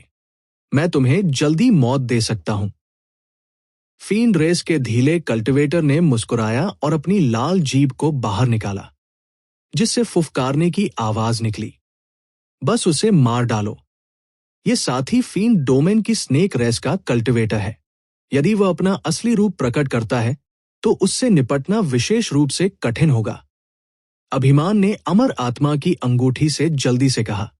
अर्जुन देव ने अपने हाथ में ब्रह्मांड की अंगूठी को हटा दिया और लापरवाही से इस व्यक्ति पर फेंक दिया।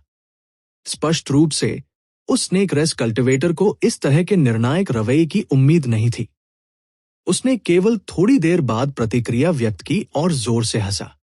फिर उसने यूनिवर्स रिंग को पकड़ने के लिए अपना हाथ बढ़ाया। बव्वा, तुम बल्कि चतुर हो। मैं तुम्हें नहीं मारने का विकल्प चुन सकता हूं। Band band band. जैसे ही अर्जुन देव ने ब्रह्मांड की अंगूठी पर अपनी टकटकी केंद्रित की, उसकी वाइटल क्यूई उसके पूरे शरीर में एक नदी की तरह फैल गई, जिससे गड़गड़ाहट की आवाज आई। अर्जुन देव ने 3 कदम आगे बढ़ाए। 10 लाख किलोग्राम बल जमीन से टकराया, जिससे मजबूत जमीन लगातार कांपने लगी। इसने स्नेक रेस के धीले कल्टिवेटर को चौंका दिया।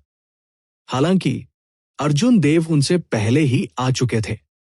उसने अपनी अधिकांश वाइटल क्यूई को जला दिया और मुक्का मारा। मुट्ठी से हवा बढ़ गई और बल हिंसक रूप से फट गया। गड़गड़ाहट की आवाज ने हवा को हिला दिया और आसपास की इमारतों की छतें सीधे पलट गई। अपनी वाइटल क्यूई को जलाने के बाद अर्जुन देव के पंच में 1400 टन बल था। ये स्नेक रेस कल्टीवेटर के सुरक्षात्मक सर्वोत्कृष्टता को छेद दिया। क्रूर शक्ति ने तुरंत उसके आंतरिक अंगों को चकनाचूर कर दिया। स्नेक रेस कल्टीवेटर का हाथ ढीला हो गया और उसने गिरने से पहले एक कौर खून की उल्टी की। अर्जुन देव ने ब्रह्मांड की अंगूठी को हवा में पकड़ लिया। फिर उसने ठंड से चारों ओर देखा। अर्जुन देव ने हाथ हिलाया और बिना पीछे देखे आगे बढ़ता रहा। जब अंधेरे में छिपी बेचैन आकृतियों ने ये दृश्य देखा तो उन्होंने अब कोई अन्य विचार करने की हिम्मत नहीं की। उन्होंने भयभीत निगाहों से अर्जुन देव की विदाई आकृति को देखा।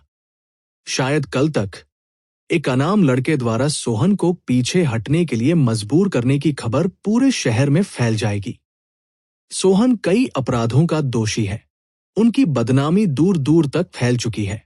अप्रत्याशित रूप से एक सुपीरियर ग्रेड मार्शल सम्राट ने उसका पीछा किया। मुझे आश्चर्य है कि ये निर्दयी व्यक्ति कहां से आया। मैंने उसके बारे में पहले कभी नहीं सुना। हाल ही में हुनलुओ शहर असाधारण रूप से अराजक रहा है। थंडर किंग की टूटी हुई तलवार की खातिर एकांत में कई मार्शल ऋषि दौड़ पड़े हैं। किसी कारण से 6 प्रमुख गुटों के शीर्ष सच्चे उत्तराधिकारी भी आ गए हैं।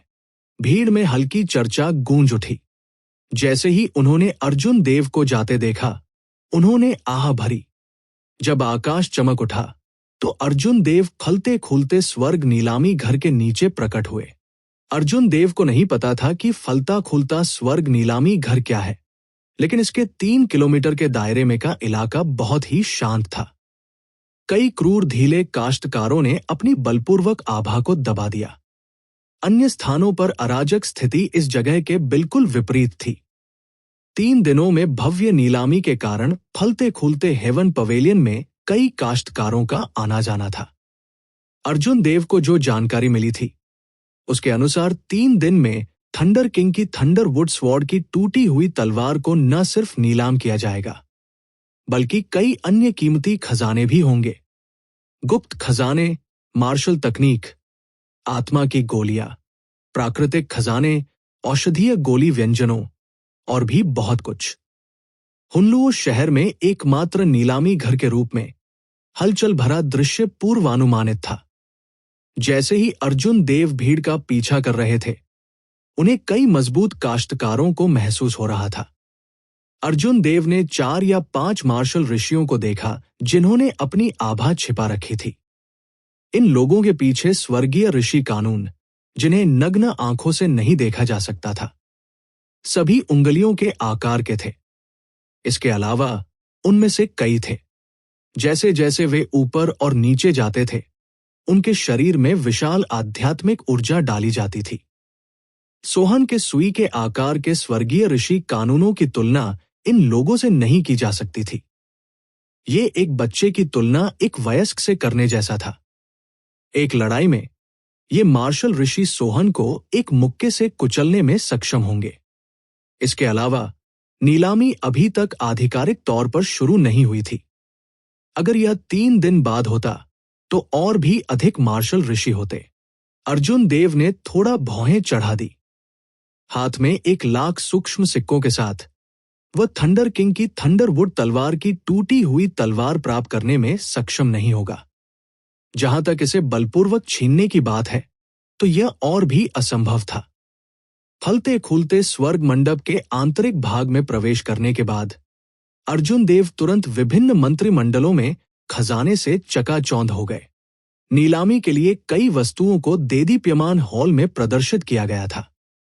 कुछ आकस्मिक निगाहों के साथ अर्जुन देव ने कई वस्तुओं की खोज की जिनमें उनकी रुचि थी। हालांकि जब उसने खरीद की कीमतों को देखा तो वो केवल कड़वाहट से मुस्कुरा सकता था और अपने विचारों को वापस ले सकता था। जिन वस्तुओं को पहले से प्रदर्शित किया जा सकता है वे नीलामी का अंतिम भाग नहीं होंगे। दूसरे शब्दों में वास्तविक नीलामी उसके सामने के खजाने से भी अधिक चौंकाने वाली होगी। अर्जुन देव ने खुद से बुदबुदाया, मुझे आश्चर्य है कि फलते खुलते स्वर्ग मंडप की पृष्ठभूमि क्या है।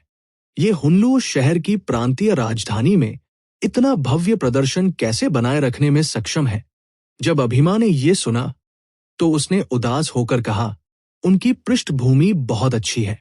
5000 साल पहले फलता फूलता स्वर्ग मंडप पहले से ही अस्तित्व में था। उनकी नीलामी पूरे कुनलुन क्षेत्र में फैली हुई है। आपके हाओटियन शहर के भीतरी शहर में उनकी नीलामी भी है।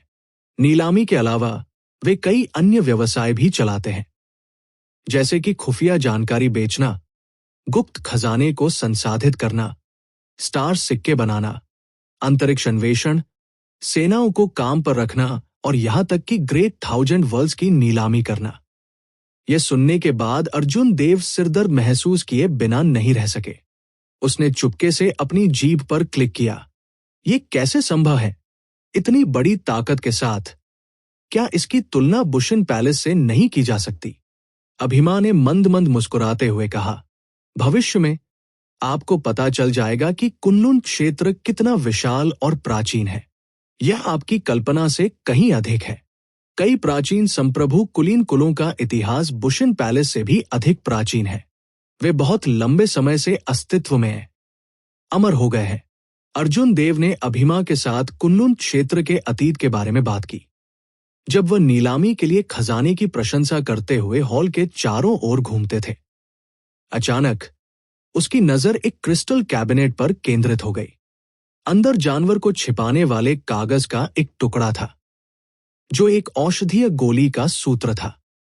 ब्रेकिंग सेज पिल से एक कल्टीवेटर के मार्शल सेज की अड़चन को तोड़ने की संभावना बढ़ सकती है। कीमत 30,000 सूक्ष्म सिक्के थी। एक निश्चित मूल्य का मतलब था कि यदि कोई अतिथि इतने सारे सूक्ष्म सिक्कों का भुगतान कर सकता है, तो वे इस वस्तु को दूर ले जा सकते हैं और नीलामी में दिखाई नहीं दे सकते हैं। अजीब बात है, इस तरह के एक कीमती गोली के फॉर्मूले की कीमत केवल 30,000 स्टार सिक्के क्यों है? अर्जुन देव ने हॉल में एक सुंदर नौकरानी को बुलाया और अपनी शंका व्यक्त की। मार्शल सेज के लिए अड़चन बेहद कठिन थी। यह कीमिया नुस्खा केवल इतने सूक्ष्म सिक्कों के लायक कैसे हो सकता है? सुंदर नौकरानी ने मुस्कुराते हुए समझाया, सम्मानित अतिथि, ये कीमिया नुस्खा अमर युग के शोधन विधियों का उपयोग करता है। जब से ग्रैंड मास्टर जिन को कुनलुन क्षेत्र में मारा गया था, ये शोधन विधि विलुप्त हो गई थी। मास्टर जिन कुनलुन क्षेत्र के इतिहास में एक प्रसिद्ध ग्रैंड मास्टर कीमियागर थे। कीमिया के मार्ग पर उनकी उपलब्धियां इतनी महान थी कि बाद की पीढ़ियां उनकी पीठ भी नहीं देख सकती थी। अफवाह यह थी कि अर्जुन देव के पास एक आध्यात्मिक हड्डी थी और प्रतिभा से भरा हुआ था। एक अमर संप्रदाय अवशेष में उन्होंने अमर युग के कीमिया विधियों को प्राप्त किया। उन्हें संशोधित करने के बाद उन्होंने कई पीक ग्रेड कीमिया व्यंजनों का निर्माण किया। दुर्भाग्य से उनकी उपस्थिति ने मूल रूढ़िवादी कीमियागरों के लाभों को नष्ट कर दिया और 30 साल की उम्र से पहले ही उनकी हत्या में मृत्यु हो गई। उसके सामने ब्रेकिंग सेज पिल एक टॉप ग्रेड पिल थी। यहां तक कि उनके वंशज भी उनकी गोली मनगढ़ंत विधि सीखने में असमर्थ थे। इसके अलावा उनका जल्दी निधन हो गया था, इसलिए ये गोली का फॉर्मूला केवल एक सजावट बन गया था। कुनलुन क्षेत्र में कई समान कीमिया व्यंजन प्रसारित हो रहे थे। कई कीमियागर विधर्म में विश्वास नहीं करते थे और उन्हें अध्ययन के लिए खरीदते थे। हालांकि कुछ ही समय बाद वे आधी कीमत पर कीमत वापस कर देंगे। ऐसा इसलिए था क्योंकि अजीब शोधन पद्धति ने उन्हें पूरी तरह से भ्रमित कर दिया था। इसका उस शोधन पद्धति से कोई लेना देना नहीं था जो उन्हें सिखाई गई थी। वे इसका बिल्कुल भी पता नहीं लगा सके। सुनने के बाद अर्जुन देव का दिल जोर जोर से धड़क उठा। हालांकि उनकी अभिव्यक्ति नहीं बदली। वो मुस्कुराया और कहा, आप काफी ईमानदार हैं। आपने मुझे सब कुछ विस्तार से बताया। नौकरानी ने कोमलता से मुस्कुराते हुए कहा, यह कोई रहस्य नहीं है।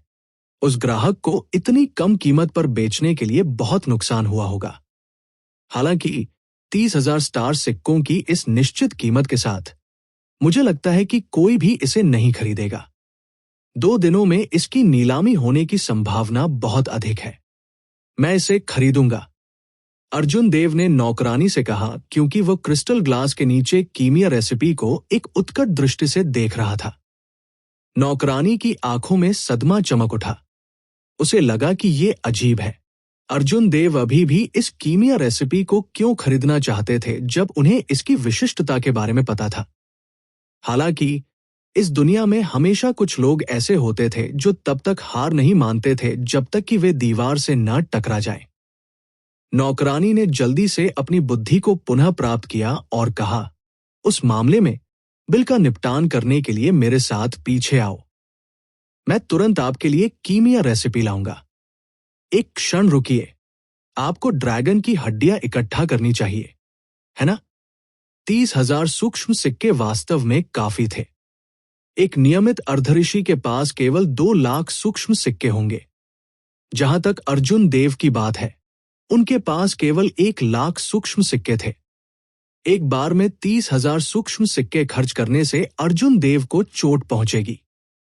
फिर उसने अपने हाथों में सबसे मूल्यवान खजाने के बारे में सोचा। रास्ते में आगे बढ़ने वाली नौकरानी ने शांति से कहा, ड्रैगन की हड्डियों को कुंडलित करना। पृथ्वी ड्रैगन की हड्डियां, फायर ड्रैगन हड्डियां, फ्लड ड्रैगन हड्डियां, ड्रैगन की हड्डियां, ड्रैगन की हड्डियां, ड्रैगन की हड्डियां, ड्रैगन की हड्डियां, ड्रैगन की हड्डियां, सच्ची ड्रैगन हड्डियां। नौकरानी तुरंत रुक गई और जल्दी से घूम गई। फिर उसने ईमानदार मुस्कान प्रकट की और कहा, सच्ची ड्रैगन हड्डियां, मैं तुम्हें वीआईपी रूम में ले आता हूं। एक वेनेट व्यक्तिगत रूप से आपको प्राप्त करेगा। ट्रू ड्रैगन की हड्डियों के बारे में सुनकर सुंदर नौकरानी के हाव भाव ने अर्जुन देव को चकित कर दिया। ऐसा लगता है कि मैंने ट्रू ड्रैगन हड्डियों के मूल्य को कम करके आंका है। ये सच है। ड्रैगन दफन टीले के अलावा विशाल कुन्लुन दायरे में ट्रू ड्रैगन हड्डियों के साथ दूसरी जगह ढूंढना मुश्किल है। इसके अलावा ट्रू ड्रैगन गुफा ऐसी जगह नहीं है जहां आप सिर्फ इसलिए प्रवेश कर सकते हैं क्योंकि आप मजबूत हैं। इसमें से अधिकांश भाग्य पर निर्भर करता है। कुछ स्थिति में मैं शायद इसे अच्छी कीमत पर बेच सकता हूं। मेरे पास ट्रू ड्रैगन हड्डियों के 100 से अधिक टुकड़े हैं। शायद मैं वास्तव में आपको छुड़ा सकता हूं। हाँ, उस स्थिति में आप बहुत भोले हैं। मैं इतने कम सूक्ष्म सिक्कों के लायक कैसे हो सकता हूं? बेहतर होगा कि आप उन्हें उन चीजों के लिए बचाएं जिनकी आपको आवश्यकता है। दासी के पीछे पीछे चलते हुए अर्जुन देव और अभिमा ने जल्दी से बातचीत की। जल्द ही वे तीसरी मंजिल पर वीआईपी कमरे में पहुंचे। नौकरानी मुस्कुराई और अर्जुन देव के लिए एक कप चाय डाली। कृपया कुछ चाय लें। मैंने पहले ही किसी को वेनेरेट्स को सूचित करने के लिए भेजा है। उन्हें ज्यादा समय नहीं लगेगा। ये जानने के बाद कि अर्जुन देव ट्रू ड्रैगन की हड्डियां बेच रहे हैं, उनके सामने नौकरानी का रवैया पूरी तरह से बदल गया, जिससे वो अपनी जरूरतों के प्रति बेहद चौकस हो गए। अर्जुन देव ने चमकता हुआ बैंगनी क्रिस्टल जेड से बना चाय का प्याला पकड़ रखा और चाय का प्याला प्राप्त करते ही मंद मंद मुस्कुराया। मैं नैना हूं। मैंने यंग मास्टर का नाम नहीं पूछा है और आप किस संप्रदाय से हैं? नैना नाम की नौकरानी ने एक असीम आकर्षण का प्रदर्शन किया। वो अर्जुन देव से जानकारी कीचड़ करने की कोशिश करने लगी। चाय की चुस्की लेने के बाद अर्जुन देव ने चाय का प्याला नीचे रखा और लड़की की ओर देखा। उन्होंने धीरे से कहा, मैं हाउटियन संप्रदाय से हूं। अर्जुन देव। स्वाभाविक रूप से अर्जुन देव इस लड़की द्वारा आसानी से लुभाया नहीं जाएगा। जैसा कि वे बातचीत कर रहे थे, दूसरे पक्ष ने कोई उपयोगी जानकारी प्राप्त करने का प्रबंधन नहीं किया। क्रेक। कुछ ही समय बाद वीआईपी कमरे के दरवाजे खुल गए। बैंगनी फीनिक्स वस्त्र पहने एक कुलीन लड़की इत्मीनान से चली गई। उसके जेट काले बालों को बादल की तरह बन में लपेटा गया था और एक साधारण रंग के फीनिक्स बालों के आभूषण से सजाया गया था। उसने ये महसूस किया कि वह महत्वाकांक्षी थी और वह सीधे बादलों की ओर जा रही थी। उसकी आंखें शरद ऋतु के पानी की तरह थी और उसकी त्वचा सफेद जेड की तरह चमकदार थी। इस लड़की ने बड़पन की हवा का अनुभव किया। अर्जुन देव ने जितनी भी लड़कियों को देखा था, उनमें से केवल राजकुमारी यिंग यू ही उसे दबा सकती थी। नैना, तुम पहले वापस ले लो। मैं इस यंग मास्टर का मनोरंजन करूंगा। नौकरानी के लाल होंठ अलग हो गए और उसकी आवाज बहते पानी की तरह स्पष्ट थी। ये बहुत यादगार था। नैना कुछ चौंक गई। वो नहीं जानती थी कि जो आया वो ग्रैंड वेनेरेट हेमंत क्यों था। उसने सम्मानपूर्वक उत्तर दिया और पीछे हट गई। सुप्रीम स्काई संप्रदाय के अर्जुन देव, स्काई डोम दायरे के भाग्य के वाहक। 3 महीने पहले आपने ड्रैगन दफन टीले पर बिरांशु के खिलाफ लड़ाई लड़ी थी और 100 चालें नहीं खोई थी। कल रात जब आपने सोहन के साथ लड़ाई की, तो आप ही थे जिन्होंने उसे भगा दिया था। कुलीन लड़की धीरे से मुस्कुराई क्योंकि उसने अर्जुन देव को आकर्षक आंखों से देखा। अभिमा ने पहले ही फलते फूलते स्वर्ग मंडप की उत्पत्ति का परिचय दे दिया था। जैसे ही दूसरे पक्ष ने अपना मुंह खोला, उसने अपनी पहचान बताई। अर्जुन देव को आश्चर्य नहीं हुआ। वो रतन कुर्सी पर शांति से बैठ गया और अपनी पलकें थोड़ी ऊपर उठाई। उसने दूसरे पक्ष की ओर शांति से देखा और कहा, वो मैं हूं। हालांकि मुझे बकवास करना पसंद नहीं है, खासकर अजनबियों के साथ। मेरी जांच करने की कोशिश करना बंद करो। जाहिर है कि इस लड़की ने अर्जुन देव जैसे सीधे तौर पर पहले कभी नहीं मुलाकात की थी। उन्होंने सुख सुविधाओं की परवाह नहीं की और सीधे मुद्दे पर चले गए। जाहिर है उसे इसकी आदत नहीं थी। ड्रैगन की हड्डियों को बाहर निकालो। मुझे एक नजर डालने दो। अर्जुन देव लापरवाही से फेंक दिया और ट्रू ड्रैगन का एक खंड धीरे धीरे दूसरे पक्ष की ओर चला जाता है। हेमंत ने जल्दी से अपने लिली सफेद हाथों से ड्रैगन की हड्डी को पकड़ लिया। एक नजर से वो जान गई कि ये असली था। उसने अपना सिर उठाया और कहा, यह वास्तव में एक सच्ची ड्रैगन हड्डी है। हालांकि ये निम्न स्थिति का एक अधीनस्थ ड्रैगन है, फिर भी ये बहुत मूल्यवान है। इस खंड को 2000 सूक्ष्म सिक्कों के लिए बदला जा सकता है। 2000 सूक्ष्म सिक्के। अर्जुन देव के पास 100 से अधिक खंड थे। उन्होंने कुछ को अपने उपयोग के लिए रखा और 100 खंड बेचे। वह 2 लाख सूक्ष्म सिक्के थे। अर्जुन देव को उम्मीद नहीं थी कि उनके हाथों में ट्रू ड्रैगन की हड्डी इतनी मूल्यवान होगी। इसे देखते हुए उन्हें इस नीलामी में दर्शक बनने की जरूरत नहीं होगी। सौदा। मेरे पास ट्रू ड्रैगन बोन के 100 खंड हैं। हम अब लेन देन कर सकते हैं। हेमंत को इतनी बड़ी रकम की उम्मीद नहीं थी। वह थोड़ी देर के लिए झिझकी, लेकिन बोलने में जल्दबाजी नहीं की। अर्जुन देव ने भौहें सिकोड़ते हुए पूछा, क्या गलत है? तुम्हें मुझ पर विश्वास नहीं है? या क्या आपके फलते फूलते स्वर्ग मंडप को लगता है कि इतने सारे ट्रू ड्रैगन हड्डियों को इकट्ठा करने की कोई आवश्यकता नहीं है? नहीं यंग मास्टर, गलत मत समझो। ट्रू ड्रैगन हड्डियां हमेशा दुर्लभ रही हैं और उनके कई अद्भुत उपयोग हैं।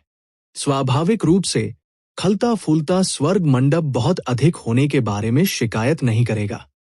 हालांकि यदि आप मुझे हुन्लुओ शहर में इतनी बड़ी संख्या में ड्रैगन की हड्डियां बेचते हैं तो आपको बहुत बड़ा नुकसान होगा। अर्जुन देव ने दिलचस्पी से पूछा, आपका क्या मतलब है? ये खलते खूलते स्वर्ग मंडप के ठीक सामने है। इटर्नल हेवनली स्वॉर्ड स्कूल की दुकानें पूरे साल ड्रैगन की हड्डियां खरीदती हैं। इसके अलावा वे उन्हें बाजार मूल्य से 2 गुने मूल्य पर बेचते हैं। स्थिति को समझने के बाद अर्जुन देव मंद मंद मुस्कुराए। फिर उसने दूसरे पक्ष की ओर देखा और कहा, आप एक दिलचस्प व्यक्ति हैं। व्यापार करने के बजाय आप इसे दूर धकेल रहे हैं। कीमिया नुस्खा सौंप, मैं इसे खरीद लूंगा। दूसरा पक्ष कितना भी दिलचस्प क्यों न हो, अर्जुन देव खुद को नुकसान नहीं होने दे सकते थे। स्वाभाविक रूप से वो ड्रैगन की हड्डियों को बेचने के लिए यहां नहीं आएगा। हेमंत को कुछ गुस्सा आया। पहले ये आदमी उसकी तारीफ कर रहा था। अब उन्होंने विषय बदल दिया और अपने इरादे स्पष्ट कर दिए। हेमंत ने ब्रेकिंग सेज पिल के लिए कीमिया रेसिपी सौंपते हुए कहा, इस ब्रेकिंग सेज पिल की कीमत 30,000 सूक्ष्म सिक्के है। दरअसल ये एक अत्यधिक कीमत है।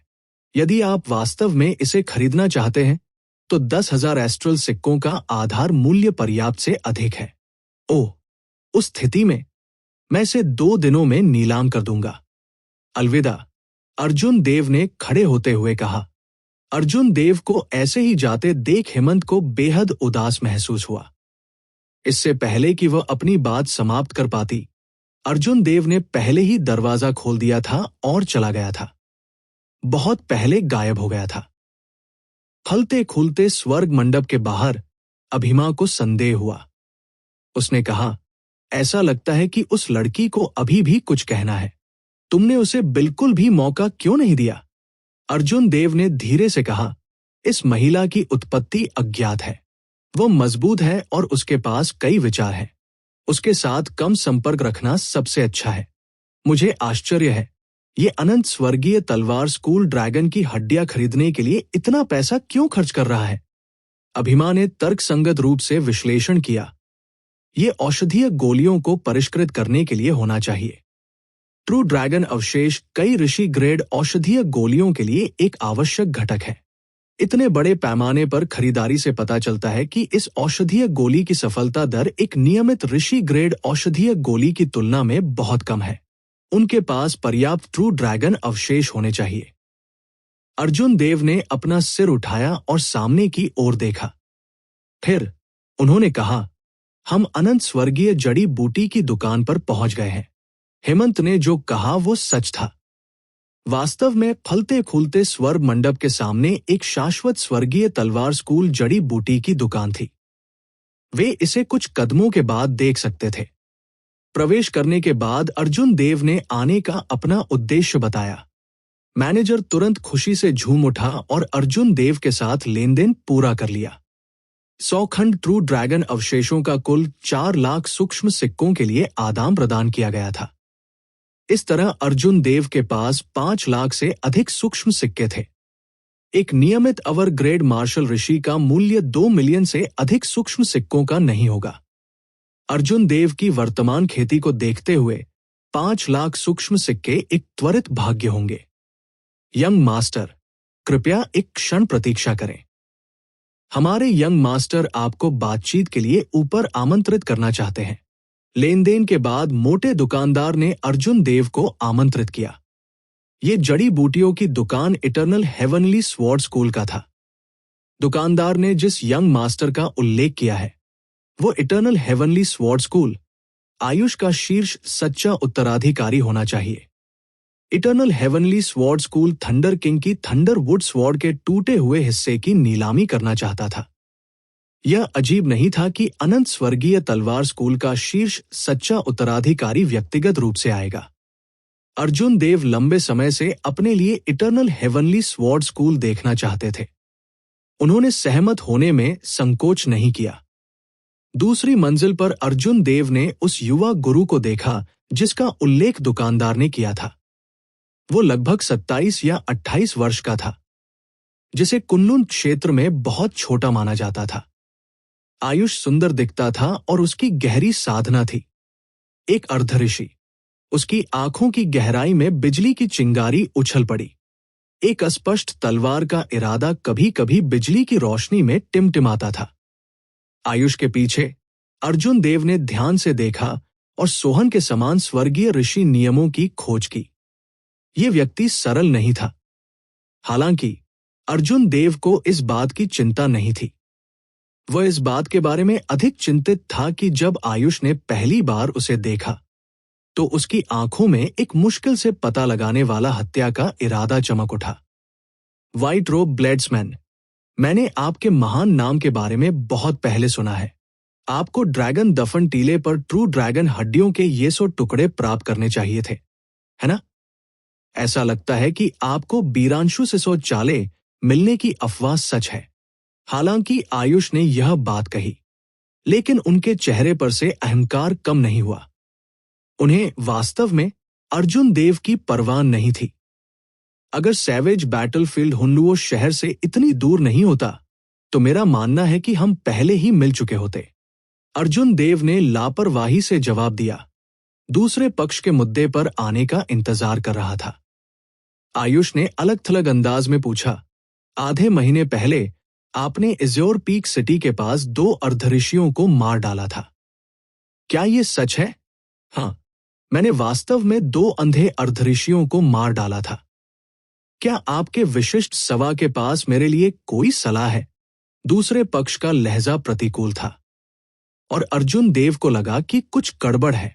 आयुष की नजर डूब गई। उन्होंने कहा, दुर्भाग्य से वे 2 कबीले मेरे अनंत स्वर्गीय तलवार स्कूल के अधीनस्थ हैं। तुमने मेरे अनंत स्वर्गीय तलवार स्कूल के लोगों को मार डाला। तो ये ऐसा ही था। अर्जुन देव को आखिरकार समझ में आ गया कि जब दूसरे पक्ष ने उसे देखा तो उसकी आंखें हत्या के इरादे से क्यों चमक उठीं। क्या संयोग है, मैंने वास्तव में खुद को आपके दरवाजे तक पहुंचाने की पहल की। यंग मास्टर आयुष मेरे साथ कैसे व्यवहार करने का इरादा रखता है? हालांकि डरने की कोई बात नहीं थी। उन्हें महान परिवारों के 9 रैंकों हाउटियन संप्रदाय का समर्थन प्राप्त था। संप्रदाय का एक महान सम्राट था। अगर दूसरे पक्ष में हिम्मत भी होती तो भी वे उसके साथ कुछ करने की हिम्मत नहीं करते। आयुष ने लापरवाही से अपना हाथ लहराया और अस्वीकृति से कहा, 2 अर्धऋषि, तो क्या हुआ अगर मैं उन्हें मार दूं? इसके अलावा वे पहले ही मैग्निफिसेंट फील्ड हॉल के प्रति अपनी निष्ठा का वचन दे चुके हैं। जो आपको मारना चाहता है वो शानदार फील्ड हॉल है। तुम्हारी तलाश करने का मेरा एक और उद्देश्य है। यदि आप सहमत हैं तो आप मेरे मित्र होंगे। आयुष, अनंत स्वर्गीय तलवार स्कूल भी आपकी सुरक्षा की गारंटी दे सकता है। जब अर्जुन देव ने यह सुना तो वो मन ही मन ठंडे मुस्कान से मुस्कुरा दिए। इस आयुष को अपना अहंकार कहां से आता है?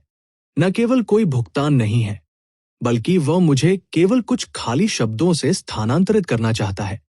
आयुष, आपसे दोस्ती करना बहुत ही शानदार बात है। क्या आप वास्तव में सोचते हैं कि आप एक मार्शल सम्राट हैं? मुझे अपनी सुरक्षा की गारंटी के लिए आपके अनंत स्वर्गीय तलवार स्कूल की आवश्यकता है। इटर्नल हेवनली स्वॉर्ड स्कूल कब से हाउटियन संप्रदाय की तुलना में अधिक अहंकारी हो गया? इसके बारे में क्या ख्याल है? मैं आपके प्रति काफी विनम्र रहा हूं, है ना? मैं न केवल आपके द्वारा मेरे अनंत स्वर्गीय तलवार स्कूल के अधीनस्थों को मारने के मामले को लिख सकता हूं, बल्कि हम भविष्य में भी एक साथ काम कर सकते हैं। आयुष ने अर्जुन देव की ओर देखते हुए आत्मविश्वास से कहा। वो इतनी जल्दी इटर्नल हेवनली स्वॉर्ड स्कूल से बाहर नहीं निकलना चाहता था। उसे अभी भी अभिमान को शाश्वत स्वर्गीय तलवार ऋषि की असली पहचान का पता लगाने में मदद करने की आवश्यकता थी। अर्जुन देव ने अपने दिल की नाखुशी को सहन किया और एक मुस्कान प्रकट की। यंग मास्टर आयुष बहुत उदार है। ये क्या है? बोलो। आयुष को अर्जुन देव के जवाब की उम्मीद पहले से ही थी। वो खड़ा हुआ और मुस्कुराया। अब से 10 दिन बाद मेरे अनंत स्वर्गीय तलवार स्कूल में आओ, तब आपको पता चल जाएगा। ये सही है। यहां नीलामी के लिए एक टिकट है। आप पहली 2 पंक्तियों में बैठ सकेंगे। ले लो। सिर्फ कोई भी इसे नहीं खरीद सकता। आयुष ने लापरवाही से अपना हाथ लहराया और अर्जुन देव को टिकट फेंक दिया। ऐसा लग रहा था जैसे वो कुछ अविश्वसनीय दे रहा हो। अगर आयुष को पता होता कि अर्जुन देव को फलते फूलते हेवन पवेलियन के हेमंत की भी परवाह नहीं है, तो वो इतना श्रेष्ठ महसूस नहीं करते। अर्जुन देव ने सुखद आश्चर्य का नाटक किया। उन्होंने टिकट लिया और कहा, यंग मास्टर आयुष बहुत सक्षम है यह सोचने के लिए कि आप इतनी लापरवाही से इतना कीमती टिकट दे सकते हैं। आयुष ने अपनी भौहें थोड़ी ऊपर उठाई और एक अहंकारी अभिव्यक्ति प्रकट की। उन्होंने कहा, यह सिर्फ एक छोटी सी बात है। यदि आप मेरे दोस्त बन जाते हैं तो मैं आपको फलते खुलते स्वर्ग मंडप के लिए एक वीआईपी कार्ड भी दिला सकता हूं। अर्जुन देव के जाने के बाद कमरे के पीछे का दरवाजा खुल गया। एक बूढ़ा आदमी जिसकी अथाह खेती थी और तलवार की तरह सीधा था, दिखाई दिया। अप्रत्याशित रूप से वह एक मार्शल ऋषि थे। बूढ़े व्यक्ति ने उदास भाव से कहा, यंग मास्टर, क्या आप वास्तव में उसे स्वर्गीय रॉक किंग के स्टार ग्रेव पैलेस में लाने का इरादा रखते हैं? उसने हमारे अनंत स्वर्गीय तलवार स्कूल को बहुत सारा चेहरा खोने का कारण बना दिया है। आयुष की आंखों में एक भारी जानलेवा इरादा चमक उठा। उन्होंने कहा, स्वाभाविक रूप से नहीं। यदि हाउटियन संप्रदाय के लिए नहीं, तो मैं अपने हाथ की एक लहर से उसे मौत के घाट उतार दूंगा। स्टार ग्रेव पैलेस खतरे से भरा है। इसके अलावा मार्शल ऋषि और उससे ऊपर के लोग प्रवेश नहीं कर सकते। जब उसका कोई मूल्य नहीं रह जाएगा, तो मैं उसे मार डालूंगा। किसी को पता नहीं चलेगा कि मैंने ये किया है। बूढ़े ने अपनी आंखों में कुछ चिंता के साथ कहा, हालांकि स्टार ग्रेव पैलेस के खुलने की खबर पहले ही फैल चुकी है। न केवल हमारे हुनलुओ प्रांत के 6 बड़े संप्रदाय भाग लेंगे, बल्कि फीन रेस के कई युवा विशेषज्ञ भी दौड़ पड़ेंगे। मिश्रण में इस तरह के एक अनिश्चित कारक को जोड़ना, क्या ये थोड़ा जोखिम भरा नहीं है? आयुष तिरस्कार पूर्वक मुस्कुराया और कहा, क्या तुमने अभी उसके हाव भाव देखे? बस उसे कुछ छोटे छोटे एहसान दिए और वो बहुत खुश हो गया। ऐसा आदमी मेरी हथेली से कैसे बच सकता है? मैं एक अद्वितीय प्रतिभा हूं, जो निश्चित रूप से अनंत आकाश सम्राट बनूंगा। आयुष तिरस्कार पूर्वक मुस्कुराया। जड़ी बूटियों की दुकान से निकलने के बाद अर्जुन देव ने लापरवाही से टिकट एक तरफ फेंक दिया। फिर उन्होंने पहली पंक्ति में एक सीट खरीदने के लिए 300 सूक्ष्म सिक्के खर्च किए। मैग्निफिसेंट फील्ड हॉल के पश्चिमी जिले में मैग्निफिसेंट फील्ड हॉल की शाखा में पीले वस्त्र पहने आदमी ने सोहन को भावहीन होकर देखा, स्पष्ट रूप से नाखुश। क्या कचरा है! वो एक सुपीरियर ग्रेड मार्शल सम्राट से भी नहीं निपट सका। इसके अलावा वो डर गया था। सोहन को बहुत उदास महसूस हुआ, लेकिन वो खंडन नहीं कर सका। चाहे कुछ भी हो, इस तथ्य को बदला नहीं जा सकता था कि अर्जुन देव ने उन्हें डरा दिया था। सोहन का चेहरा असंतोष से विकृत हो गया। लंबे समय के बाद उसने उदास होकर कहा, मैं लापरवाह था, लेकिन आपके लोगों ने मुझे सब कुछ नहीं बताया। उन्होंने यह नहीं कहा कि उनकी शारीरिक शक्ति पहले ही 100 किलोग्राम बल तक पहुंच गई थी। बकवास काट दो, मैं आपको 10 दिन और दूंगा। यह आपका आखिरी मौका है, पीले वस्त्र पहने आदमी ने ठंडे स्वर में कहा। सोहन ने सिर उठाया और कहा, कठिनाई बढ़ गई है। मुझे इनाम का शेष आधा हिस्सा चाहिए। इसे अभी मुझे दे दो, नहीं तो तुम जा सकते हो और किसी और को ढूंढ सकते हो। पीले वस्त्र पहने व्यक्ति को उम्मीद नहीं थी कि सोहन कीमत बढ़ाएंगे। वह मदद नहीं कर सकता था, लेकिन उसके दिल में गुस्सा था। हालांकि उन्होंने अंत में इसे सहन किया। उसने एक स्थानिक अंगूठी को फेंक दिया और कहा, 1,00,000 सूक्ष्म सिक्के। यदि आप मिशन में विफल हो जाते हैं, तो आप भविष्य में हुनलुओ शहर में रहने के बारे में भूल सकते हैं। सोहन ने स्थानिक अंगूठी को पकड़ लिया और उसके चेहरे पर एक लालची अभिव्यक्ति दिखाई दी। उन्होंने कहा, चिंता मत करो, वो देरसबेर शहर छोड़ देगा। उस समय अगर मुझे डरने की कोई बात नहीं है, तो वो निश्चित रूप से मर जाएगा। सोहन के जाने के बाद एक प्रभावशाली दिखने वाला युवक हॉल से बाहर चला गया। उसके शरीर में राक्षसी ऊर्जा ऐसे बढ़ गई जैसे वो किसी भी क्षण फट जाएगी। इस युवक की क्यूई और खून धधकते सूरज की तरह जोरदार थे। जब वह चलता था, तो वह मैदानी इलाकों में चलने वाले एक विशाल हाथी की तरह था, भारी और शक्ति से भरा हुआ।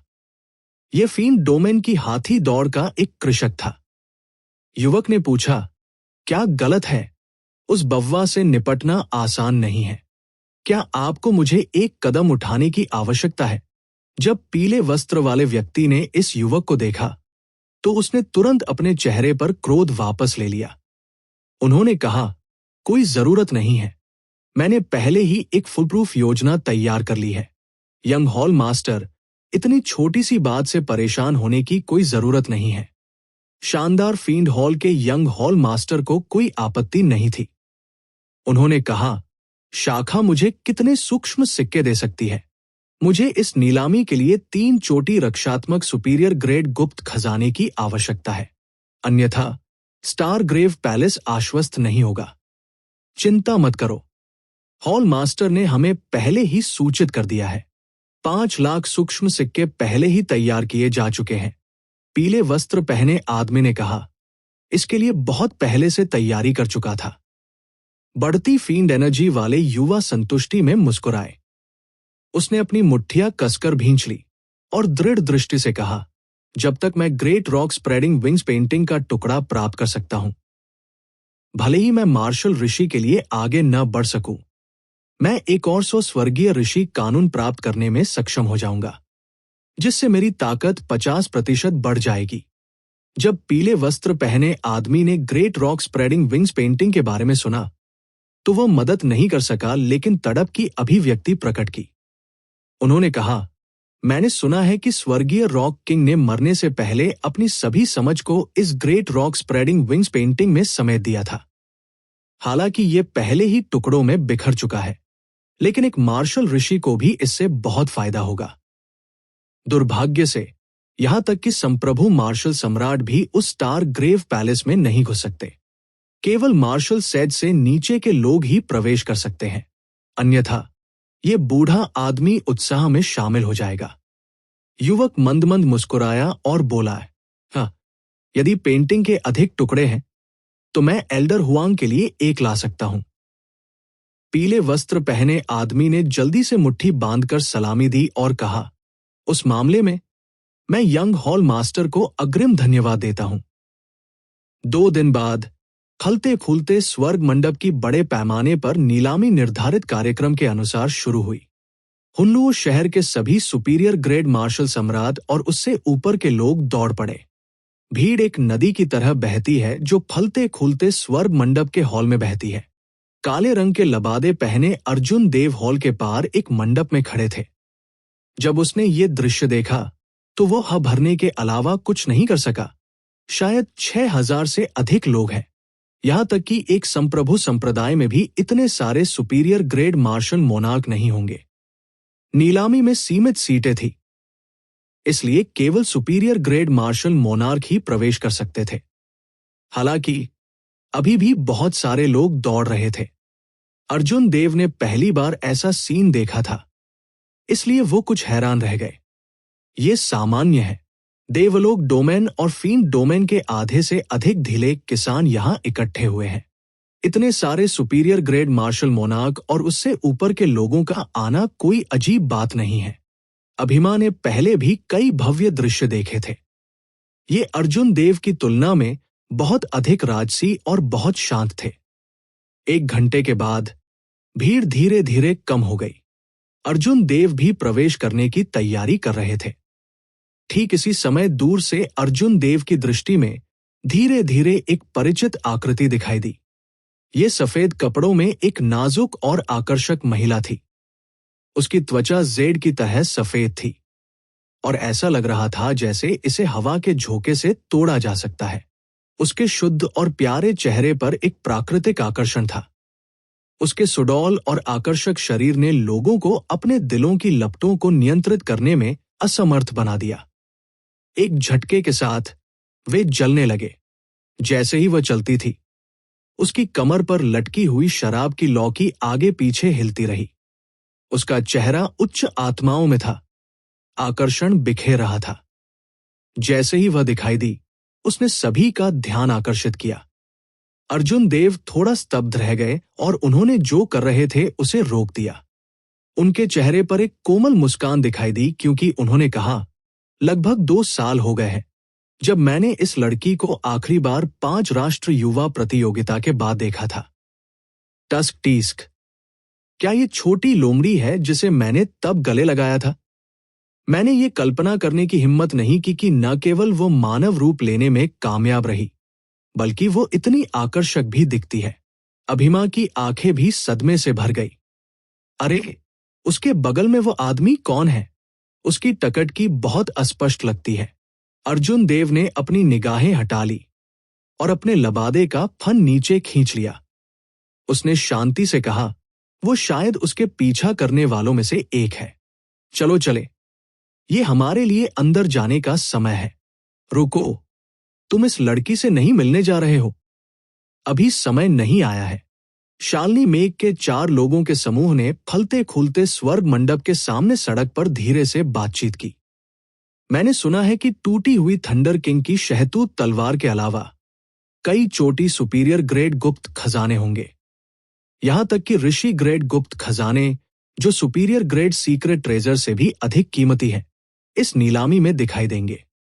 प्रशांत ने शांति से बात की, ठीक वैसे ही जैसे जब वो स्काई डोम दायरे में थे। ये सही है, ये नीलामी फलते फूलते स्वर्ग मंडप द्वारा वर्ष में केवल एक बार आयोजित की जाती है। हालांकि हुन्लुओ शहर में फलता फूलता स्वर्ग मंडप बड़ा नहीं है, लेकिन इसमें निश्चित रूप से कई अच्छी वस्तुएं होंगी। हम निश्चित रूप से कुछ गुप्त खजाने खरीदने में सक्षम होंगे जो हम स्टार ग्रेव पैलेस में चाहते हैं। जिस व्यक्ति ने बातचीत को संभाला वो प्रभांशु के बगल में एक सुंदर आदमी था। उनकी सुंदर उपस्थिति ने एक मंत्रमुग्ध कर देने वाली आभा दी। उनके उत्तम चेहरे की विशेषताएं ऐसी लग रही थी जैसे उन्हें उकेरा गया हो। उसकी भौहें ऐसी लग रही थी जैसे वे किसी पेंटिंग से आई हों, और उसकी आंखें सितारों की तरह काली थी। ये एक ऐसा चेहरा था जिससे महिलाओं को जलन होगी। एकमात्र दोष ये था कि यद्यपि वह सुंदर था, लेकिन उसमें मर्दानगी की थोड़ी कमी थी। उनका स्वभाव कुछ हद तक स्त्री जैसा था। हालांकि ये कोई बड़ी बात नहीं थी। कुछ महिलाएं उसकी ओर अधिक आकर्षित भी हो सकती हैं। शालिनी मेघ ने थोड़ा मुस्कुराते हुए कहा, हाँ, young master Reyansh silver moon spirit fox race की एक उत्कृष्ट प्रतिभा है। ऐसा लगता है कि वो great rock spreading wings painting टुकड़ा प्राप्त करने के लिए आश्वस्त है। ये पता चला कि ये व्यक्ति silver moon spirit fox race का फील्ड रेस कल्टिवेटर था।